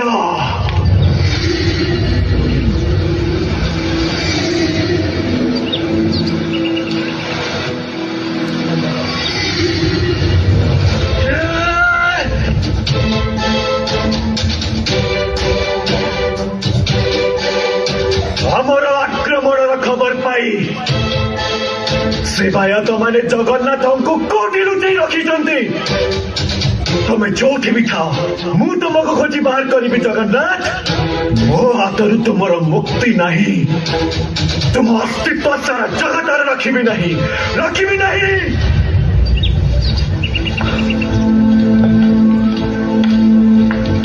ହଜୁର, କଳା ପାହାଡ଼ କଳିଙ୍ଗ ସିଂହାସନ ଦଖଲ କରିଛି। ଯୁଦ୍ଧରେ ମୁକୁନ୍ଦ ଦେବଙ୍କର ମୃତ୍ୟୁ ହୋଇଛି। ମୁକୁନ୍ଦ ଦେବଙ୍କ ମୃତ୍ୟୁରେ ମୁଁ ବହୁତ ଖୁସି, କିନ୍ତୁ କଳିଙ୍ଗ ସିଂହାସନ ଆଫଗାନ ମାନଙ୍କ ହାତକୁ ଚାଲିଯିବ ମୁଁ ଏଇ କଥା ସହିପାରିବିନି। ଆଫଗାନ ମାନଙ୍କ ସାଙ୍ଗରେ ଲଢିବାକୁ ଆମ ପାଖରେ ଯଥେଷ୍ଟ ସୈନ୍ୟ ନାହାନ୍ତି, ତେଣୁ ସେ ସମୟକୁ ଅପେକ୍ଷା କରିବାକୁ ପଡିବ। ସେତେବେଳକୁ ଅନେକ ଡେରି ହେଇଯାଇଥିବ। ଆମେ ଅନ୍ୟ ଗଡ଼ଜାତ ରାଜା ମାନଙ୍କ ସାଙ୍ଗରେ କଥା ହେଇଛୁ, କିନ୍ତୁ ସେମାନେ ସୈନ୍ୟ ପଠେଇ ନାହାନ୍ତି। କଳିଙ୍ଗ ଯୁଦ୍ଧରେ ହାରି ଯାଇଥିବା ପାଇକମାନଙ୍କୁ ଏକତ୍ରିତ କରିବା ପାଇଁ ମୁଁ ଯୋଜନା କରୁଛି। ତାପରେ ଆମ ଅଭିଯାନ ଆରମ୍ଭ ହବ। ଗୁପ୍ତଚର ହଜୁର, କଳା ପାହାଡ଼ ଏବେ କୋଉଠି? ସିଏ ଏବେ ଶ୍ରୀମନ୍ଦିରରେ ପଶିଛି। ଆଗରୁ ସେବାୟତ ମାନେ ଜଗନ୍ନାଥଙ୍କୁ କୋଉଠି ଲୁଚେଇ ଦେଇଛନ୍ତି। ସିଏ ଏବେ ଜଗନ୍ନାଥଙ୍କୁ ଖୋଜୁଛି।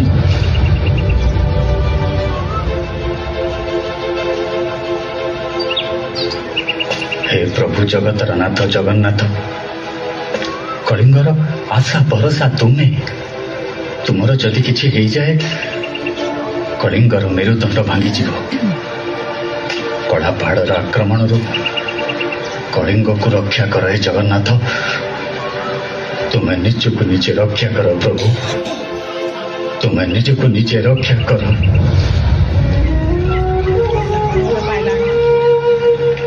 श्रीमंदिर रे थिला बेले एते बेलकू धूप सरताड़ी ए अरमा जंगल भितरे तमे केते काल रहिबो ता जणा नाही आजी आजी तम पाई भोग करबा पाई ए अन्न गंडाक छड़ा आउ किछि नाही आगको सेतक मिलिबो कि नाही जणा नाही तुम्हें थाउ थाउ कला पहाड़ सबू मंदिर भांगी देला गजपति को भी मारी सारे आम कलिंगर भाग्य कौन ये लेखा थिला प्रभु हौ एबे धूप सहित आरती करदवा महाप्रभु विश्राम नियंतु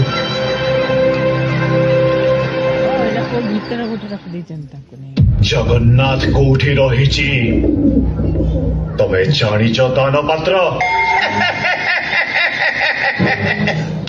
जानिची बोली तो आसीची हेले सेनापति आज्ञा मु जदि जगन्नाथ पाखक आपण को नहीं जीवी मोर लाभ कौन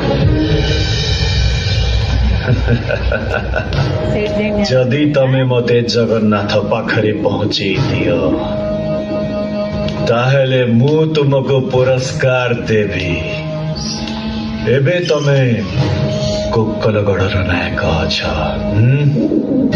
ता सहित मु तुमको 24 गोद राहांग अंचलर जमीदारी देवी तुमको पहांत सिंह उपाधि रे भूषित करिबी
जातस्य हि ध्रुवं मृत्युर्ध्रुवं जन्मामृतस्य च तस्मात् परिहार्यर्थे न त्वं शुचितुमर्हसि अव्यक्तादीनि भूतानि व्यक्तमध्यानि भारत अव्यक्तानि धनान्यैव तत्र क परिदेवना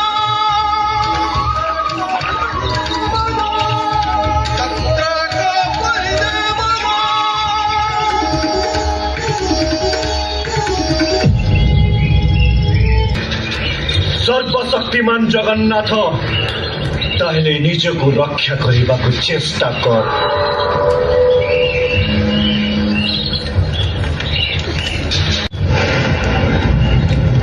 नहीं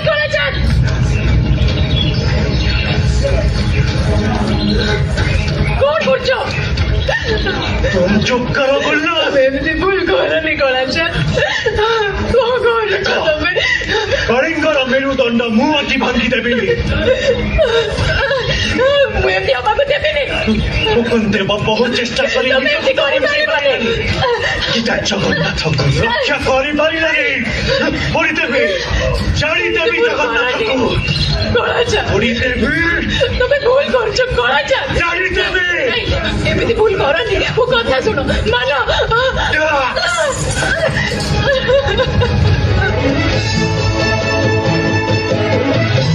ପୋଡ଼ିଦେବି। ନାଇଁ କଳାଚା। ସୂର୍ଯ୍ୟ ଚନ୍ଦ୍ର ଗ୍ରହ ତାରା କାନ୍ତି ତାର ସ୍ତବକ ସିଏ ଆଜି ଜଳି ଜଳି କୁବେରେ ଖଣ୍ଡେ ପାବକ କୋଟି କୋଟି ଭକ୍ତଙ୍କ ଯିଏ ଅତୁଟ ବିଶ୍ୱାସ ସେ ଆଜି ଛାଡୁଛି ଦେହ ଶେଷ ନିଶ୍ୱାସ।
ଏବେ ବାରବାଟୀ ଦୁର୍ଗର ଶାସକ ସୁଲେମାନର ପୁଅ ବାଇଜିଦ୍ ଆଉ ପୁରୀର ଶାସକ କତୁଲ ଖାଁ।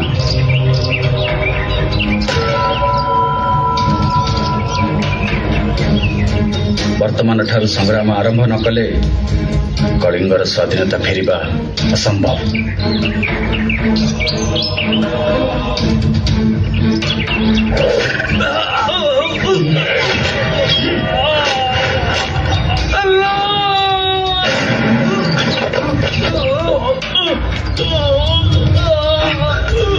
ମୁଁ ସମ୍ବଲପୁର ରାଜା ବଳରାମ ଇଏ ଆଫଗାନୀ ସେନାର ସେନାପତି ମଲକାଫର। ଆପଣଙ୍କ ପାଇଁ ଆମ ଜୀବନ ରହିଗଲା। ଆପଣ କଳିଙ୍ଗର ଭାବି ଗଜପତି। ଆପଣଙ୍କ ଜୀବନ ଆମ ସମସ୍ତଙ୍କ ପାଇଁ ଆବଶ୍ୟକ। କିନ୍ତୁ ମୋ ପାଖରେ ସୈନ୍ୟବଳ ନାହିଁ। ମୁଁ ଆଫଗାନମାନଙ୍କ ବିରୋଧରେ ଲଢ଼ିବି କେମିତି? ମୁଁ ଆପଣଙ୍କୁ ସୈନ୍ୟ ସାହାଯ୍ୟ କରିବି। ମୁଁ ଆଶା କରୁଛି ଆପଣ ଗଜପତି ଶାସନ ପୁନଃ ପ୍ରତିଷ୍ଠା କରିବେ। ଆପଣଙ୍କ ସାହାଯ୍ୟ ମୋ ପାଇଁ ମୂଲ୍ୟବାନ। ଆଜିଠାରୁ ଆରମ୍ଭ ହେବ ମୋ କଳିଙ୍ଗ ବିଜୟ ଅଭିଯାନ।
ଉମରାଓଙ୍କ ଘର ଆଜ୍ଞା ଏଇ ସେପଟେ। ये वाला मास्टर वाला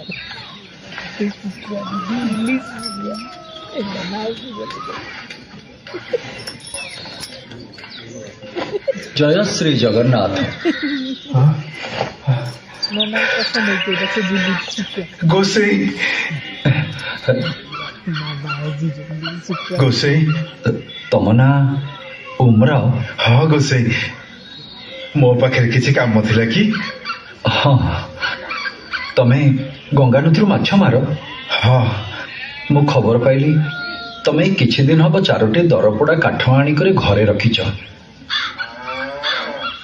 କୋଉଠି ରଖିଛ?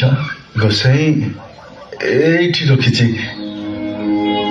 ସମୟ ପାଉନି ବୋଲି କାଠ ଚିରି ପାରୁନି, ସମୟ ପାଇଲେ କାଠ ଚିରି ଜାଳ କରିଦେବି।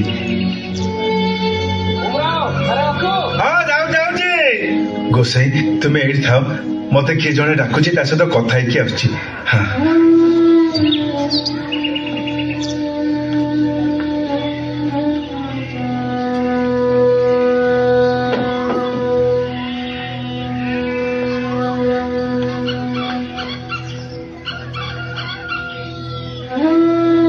ମା ସୁଭଦ୍ରା,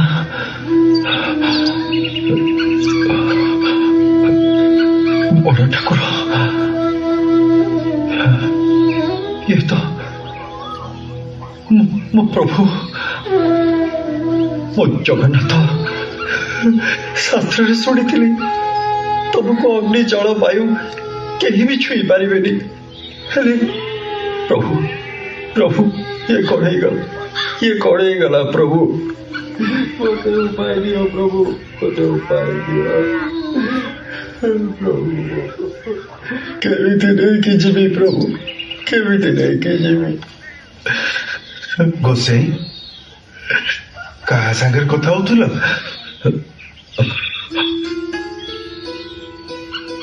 କାହା ସାଙ୍ଗରେ ଆଉ କଥା ହେବି? ବୈଷ୍ଣବ ବାବାଜୀ ଲୋକ, 8 ମାସ ହେଲାଣି ବାଟ ଭୁଲି ଏ ବଙ୍ଗ ଦେଶରେ ବୁଲୁଛି। ରହିବା କି ଖାଇବାର କିଛି ଠିକ ଠିକଣା ନାହିଁ। ତମେ ଯଦି ମତେ ଦିନେ କି 2 ଦିନ ପାଇଁ ଆଶ୍ରୟ ଦିଅନ୍ତ, ତାହେଲେ ହକାଟିକକ ମେଣ୍ଟି ମୁଁ ମୋ ନିଜ ରାଜ୍ୟକୁ ଫେରି ଯାଆନ୍ତି। ବାବାଜୀ ବୈଷ୍ଣବ ଲୋକ, ରହିବା ପାଇଁ କହୁଛନ୍ତି ଯେତେବେଳେ ମୁଁ କଣ ମନା କରିପାରିବି? ଆଜ୍ଞା ଆସନ୍ତୁ ଆସନ୍ତୁ ଆସନ୍ତୁ।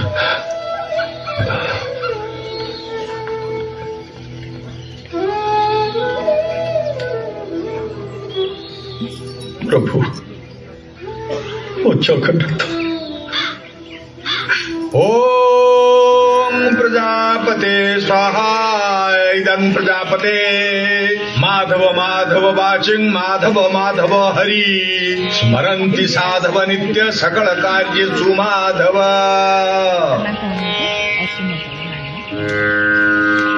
हरि ओम।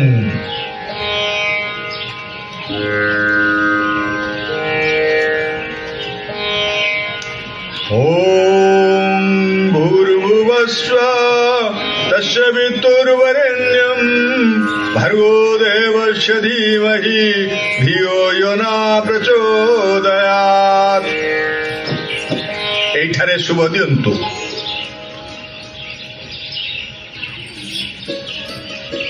ओम शुभम भवन्तु शुभम भवन्तु शुभम भवन्तु सर्व कार्य शुभम भवन्तु। आज खोर्धागढ़ शुभ दिगला। आज खोर्धागढ़ एक स्वतंत्र राज्यर मान्यता पाइला। आपण बे खोर्धार नूतन गजपति। जय गजपति रामचंद्र देवंकर जय। रुहंतु। जे पर्यंत खोर्धा राजा श्री जगन्नाथंकर सेवा न करचंदी से पर्यंत से गजपति हेई परिबे नाही। कारण गजपति होउचंदी श्री जगन्नाथंकर प्रथम सेवक। किंतु पुरी तो एबे अफगान शासक कतुल खान को अधीन रे रहिछि। श्रीमंदिर उपरे खोर्धा राजा अधिकार साब्यस्त करिवे किपरि? तुम्हें ठीक कहिଛ महाराणी। जो पर्यंत श्रीमंदिर उपरे मु मोर अधिकार साब्यस्त न करिछि से पर्यंत मु गजपति नुहे। तेणु पुरी को अफगान मानक कबलरू मुक्त करने पाई कतुल खां विरुद्ध में आमको युद्ध करने को पड़ो। यह मोर निर्देश ରାଜାଟା ବିରି ଇଏ ଗଲା ତ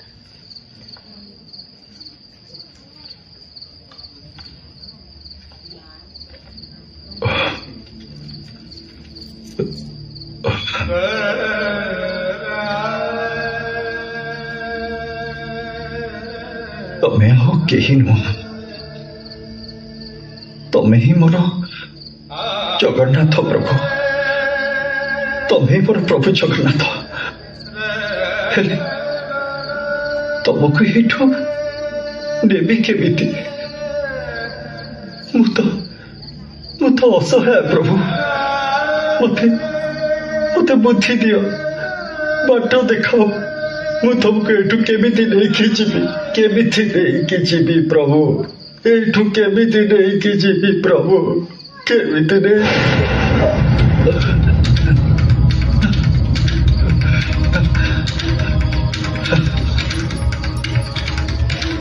ପାଇଛି, ପ୍ରଭୁଙ୍କୁ ପାଇଛି। ଏତେ ଦିନର ପରିଶ୍ରମ ସାର୍ଥକ ହେଇଛି। सारा जगत ब्रह्म को देखिनी, मु केमती देखी, स्पर्श केमती करी?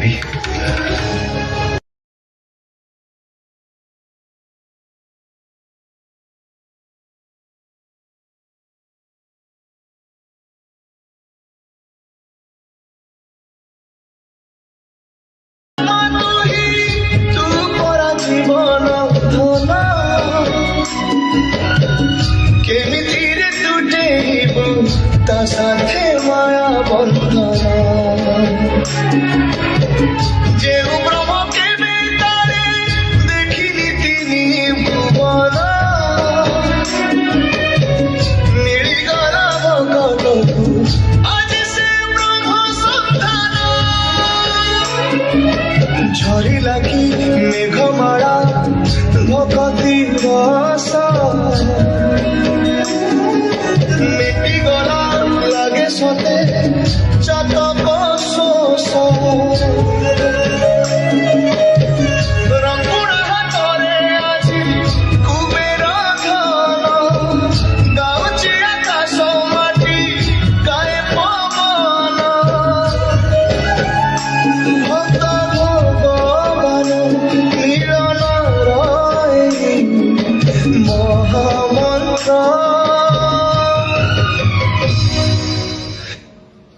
गोसे एते राति रे तमे एठी कौन करूछ? गोसे सत कुह, कौन चलछि एठी? मु तुमको मिछ कहबिनी, तमे मते आश्रय देछ। तमे जाहाकू एई सगड़े रखिछ से होचंती प्रभु जगन्नाथ। गोसे तमे मिछ कहूछ? जगन्नाथ तो गोटे विग्रह नाई हमरा, जगन्नाथ चारि विग्रह। जगन्नाथ, बलभद्र, सुभद्रा और सुदर्शन। हे भगवान, महाप्रभु मो अगणार पड़िछंती। हम ताकू पूजा करिया बदଳରେ जाळ करिया कथा भाबुतली। मो केड़ा महापापी,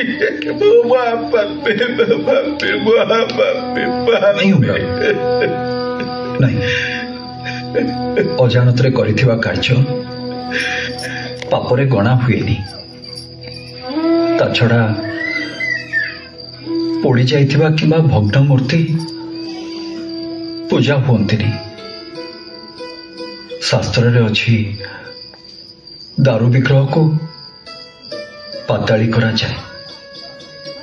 चलो आमे ती जन मिसी ए दारू विग्रह को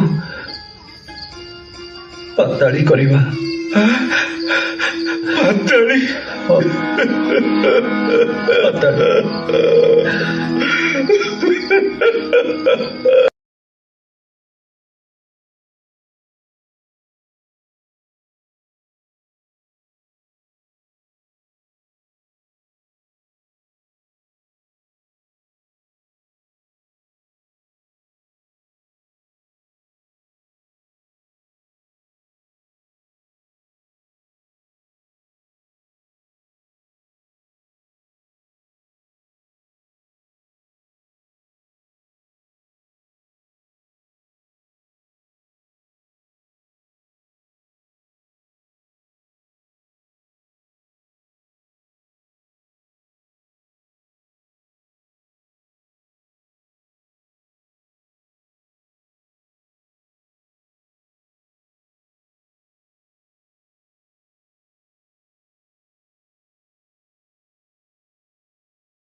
प्रभु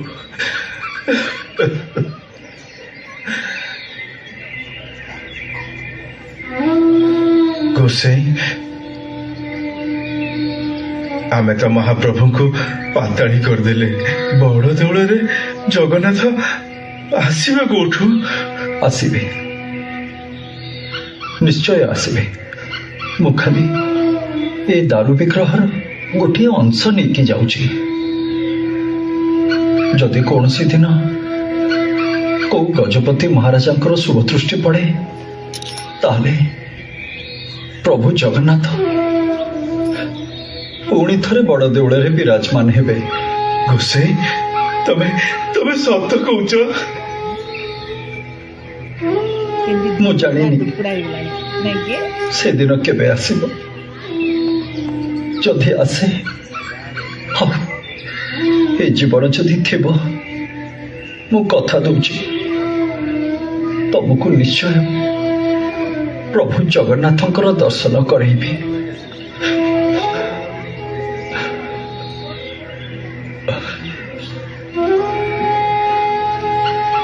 प्रभु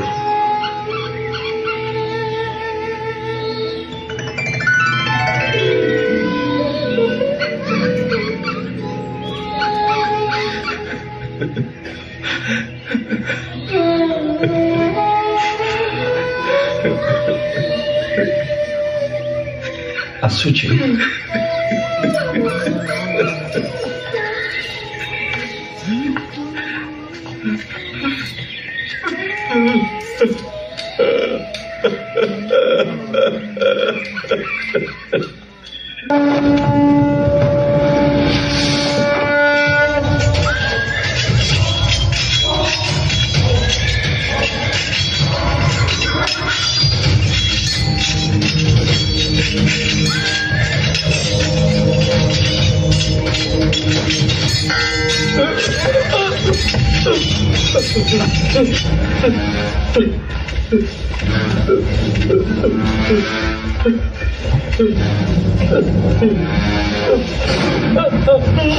मत मारतुनि मु आपण पाखे आत्मसमर्पण करुच्ची। एबे अकबर सेनापति तोडर मल्ल भारबाटी दुर्ग अधिकार करिसंती। कलिंगर अफगानी शासन लोप पाइछि। मोगल माने हमको कलिंगर रहिबाकु देबेनी। आपण हमको आश्रय दियंतु। ठीक अछि मु तुमको क्षमा कर दूची। तुम्हें एबे पूरी छाड़ी चली जाओ। पूरी आज ठारू मो अधिकार रे रहिबो। एहा मोर निर्देश। मु आपनक निर्देश पालन करिबी महाराज।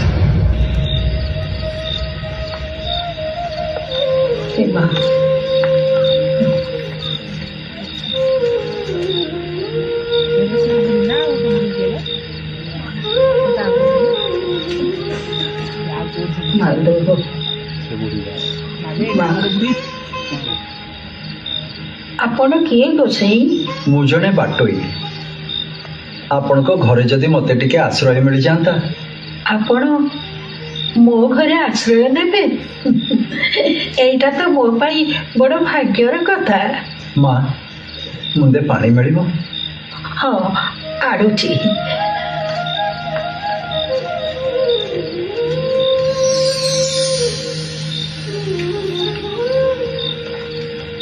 नियतु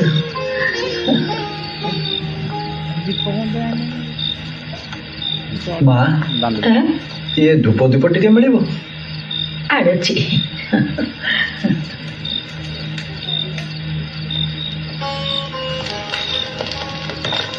गोसाई हाँ नियतु। माँ पूजा करले से भलो काम।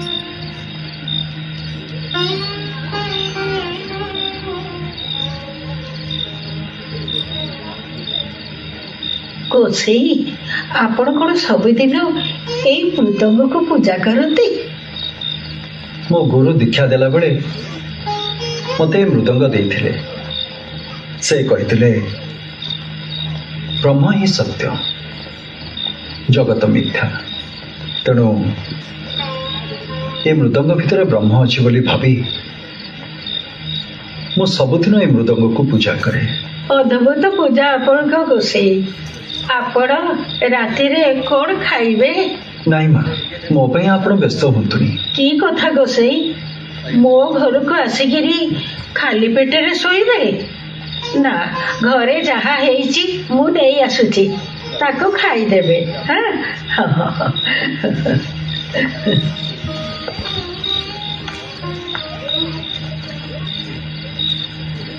ପ୍ରଭୁ,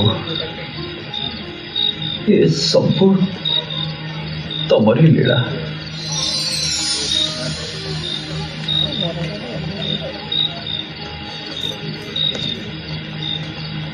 ଗୋସେଇ ନିଅନ୍ତୁ। ଟିକେ ମା।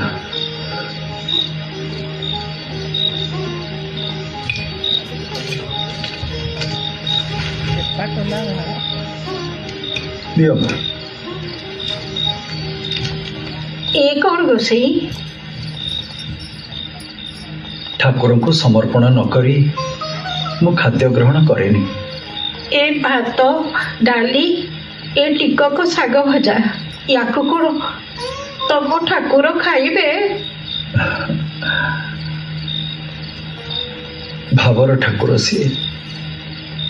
ସ୍ନେହରେ ଖୁଦ ଭଜା ବି ଗ୍ରହଣ କରନ୍ତି। ମୁଁ ସମର୍ପଣ କରିଦିଏ।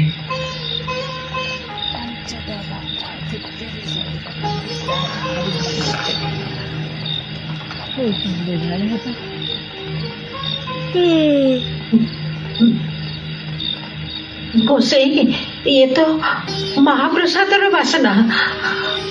ମୋ ଘରେ ଏ ବାସ୍ନା କୁଆଡୁ ଆସିଲା? ଏ ବାସ୍ନା ତ କେବଳ ବଡ ଦେଉଳରେ ମିଳେ। କହିଥିଲି ନା, ଭାବର ଠାକୁର ସିଏ। ସ୍ନେହରେ ଯାହା ବି ଦେଲେ ସେ ତାକୁ ଗ୍ରହଣ କରନ୍ତି, ଆଉ ସେଇଟା ମହାପ୍ରସାଦ ହିଁ।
गजपति महाराजंकर गजपति महाराजंकर गजपति महाराजंकर गजपति महाराजंकर वीर श्री गजपति गौडेश्वर नवकोटि कर्णाटक कलेवर्गेश्वर वीराधि वीरवर संग्राम सहस्र बाहु श्री रामचंद्र देव स्वागतम।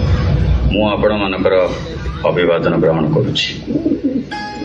ମୁଁ ସ୍ୱତନ୍ତ୍ର ଖୋର୍ଦ୍ଧା ରାଜ୍ୟ ଗଠନ କଲା ପରେ ଶ୍ରୀକ୍ଷେତ୍ର ମୋର ଅଧିକାରଭୁକ୍ତ ହେଲା। ତେଣୁ ଶ୍ରୀମନ୍ଦିରର ସମସ୍ତ ନୀତି ଆରମ୍ଭ କରିବା ମୋର ପ୍ରଥମ କାର୍ଯ୍ୟ। ସେଥିପାଇଁ ବର୍ଦ୍ଧନ ମହାପାତ୍ରଙ୍କୁ ମୁଁ ରାଜଗୁରୁ ଭାବରେ ନିଯୁକ୍ତି କରୁଛି। ରାଜଗୁରୁଙ୍କୁ ଆମେ ସ୍ୱାଗତ କରୁଛୁ। କିନ୍ତୁ ମହାରାଜ, ବିଗତ 8 ବର୍ଷ ହେଲାଣି ଶ୍ରୀମନ୍ଦିରକୁ କୌଣସି ଭକ୍ତ ଆସୁନାହାନ୍ତି। ରାଜଗୁରୁ, ଯେଉଁ ରାଜ୍ୟରେ ଜଗନ୍ନାଥ ନାହାନ୍ତି, ମନ୍ଦିର ଶୂନ୍ୟ, ସେଠି ମୁଁ କି ଗଜପତି? ମହାରାଜ ଆପଣ ଚାହିଁଲେ ଜଗନ୍ନାଥଙ୍କୁ ପୁନଃ ପ୍ରତିଷ୍ଠା କରିପାରିବେ। ପ୍ରତିଷ୍ଠା କରିପାରିବି? ରାଜଗୁରୁ ମହାଶୟ, ଯଦି ମହାପ୍ରଭୁଙ୍କ ମୂର୍ତ୍ତିକୁ କେହି ନଷ୍ଟ କରିଦିଏ ତେବେ ପୁନର୍ବାର ପ୍ରତିଷ୍ଠା ଲାଗି ଆମ ପୁରାଣ କି ଧର୍ମଶାସ୍ତ୍ରରେ କିଛି ବ୍ୟବସ୍ଥା ଅଛି? ଅଛି ମହାରାଜ। ସ୍କନ୍ଦ ପୁରାଣରେ ନବକଳେବରର ବ୍ୟାଖ୍ୟା ଅଛି। ଛାମୁ ପୁରାତନ ବିଗ୍ରହ ଭିତରୁ ବ୍ରହ୍ମଙ୍କୁ ଆଣି ନୂତନ ବିଗ୍ରହରେ ସଂସ୍ଥାପନ କଲା ପରେ ସେ ଦାରୁ ବ୍ରହ୍ମ ହେବେ। କିନ୍ତୁ ବ୍ରହ୍ମ ମିଳିବେ କେମିତି? କଳାପାହାଡ଼ ତ ପୁରାତନ ବିଗ୍ରହ ସହ ବ୍ରହ୍ମଙ୍କୁ ଗଙ୍ଗାରେ ବିସର୍ଜନ କରିଦେଇଛି। ତାହେଲେ କ'ଣ ନବକଳେବର ହେଇପାରିବ ନାହିଁ? ହଁ, ହେଇପାରିବ। ତାର ସମାଧାନ କେବଳ ଜଗନ୍ନାଥ ହିଁ କରିପାରିବେ। ଆପଣ ତାଙ୍କ ଶରଣ ନିଅନ୍ତୁ, ସେ ଉପାୟ ବତେଇ ଦେବେ। ଠିକ ଅଛି, ଆଜିଠାରୁ ମୁଁ ତାଙ୍କ ପାଖରେ ଅଧିକା ପଡ଼ିବି। ଜୟ ଜଗନ୍ନାଥ, ଜୟ ଜଗନ୍ନାଥ, ଜୟ ଜଗନ୍ନାଥ। କଣ ଏମିତି ହେଇଗଲାଣି? ମନ୍ଦିର ବା ପୂଜା ହେଇନି। ଧୂପ ଧୂପ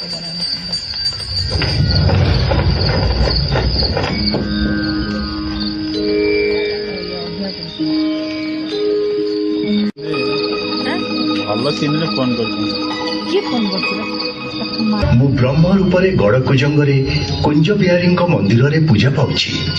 ତୁମେ ନବକଳେବରର ଆୟୋଜନ କରି 84 ଜବର ବିଗ୍ରହ ନିର୍ମାଣ କର।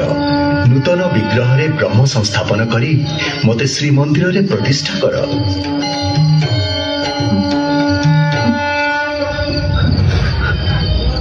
ହେ ଭକ୍ତ ବତ୍ସଳ ଜଗନ୍ନାଥ, ମୋ ପରି ଅକିଞ୍ଚନ ପ୍ରତି ଦୟାକରି ମତେ ଧନ୍ୟ କରିଛ ମହାପ୍ରଭୁ, ଧନ୍ୟ କରିଛ। ଆପଣଙ୍କ ଆଜ୍ଞା ମହାପ୍ରଭୁ ମୁଁ ନିଶ୍ଚୟ ପାଳନ କରିବି, ନିଶ୍ଚୟ ପାଳନ କରିବି ପ୍ରଭୁ, ନିଶ୍ଚୟ ପାଳନ କରିବି। ଜୟ ଜଗନ୍ନାଥ, ଜୟ ଜଗନ୍ନାଥ, ଜୟ ଜଗନ୍ନାଥ। ବୀର ଶ୍ରୀ ଗଜପତି ରାମଚନ୍ଦ୍ର ଦେବ ଦରବାରକୁ ବିଜେ। ଛାମୁଛାଡ଼, ଛାମୁଛାଡ଼, ଛାମୁଛାଡ଼।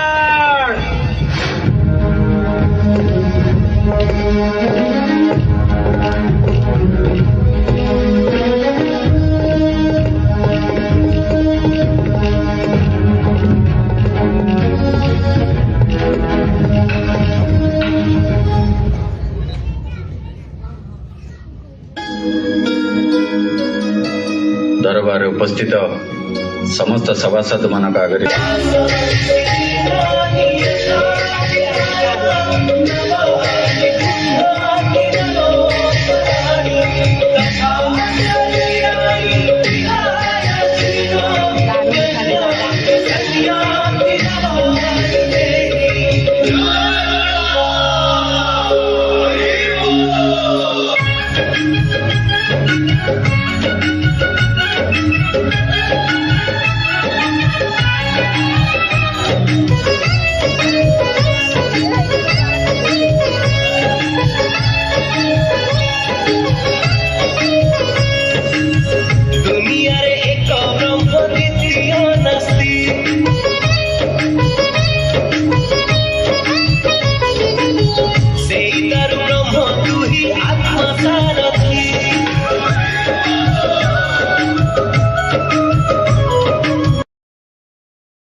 ଜଗତରେ ପ୍ରଥମ ନବକଳେବର କରିଥିବାରୁ ସାମନ୍ତ ଓ ଭଟ୍ଟମିଶ୍ର ମାନେ ଗଜପତି ଶ୍ରୀ ଶ୍ରୀ ରାମଚନ୍ଦ୍ର ଦେବଙ୍କୁ ଅଭିନବ ଇନ୍ଦ୍ରଦ୍ୟୁମ୍ନ ଉପାଧିରେ ଭୂଷିତ କରିଛନ୍ତି।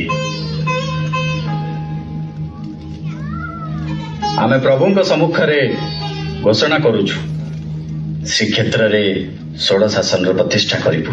ସାଧୁ ସାଧୁ।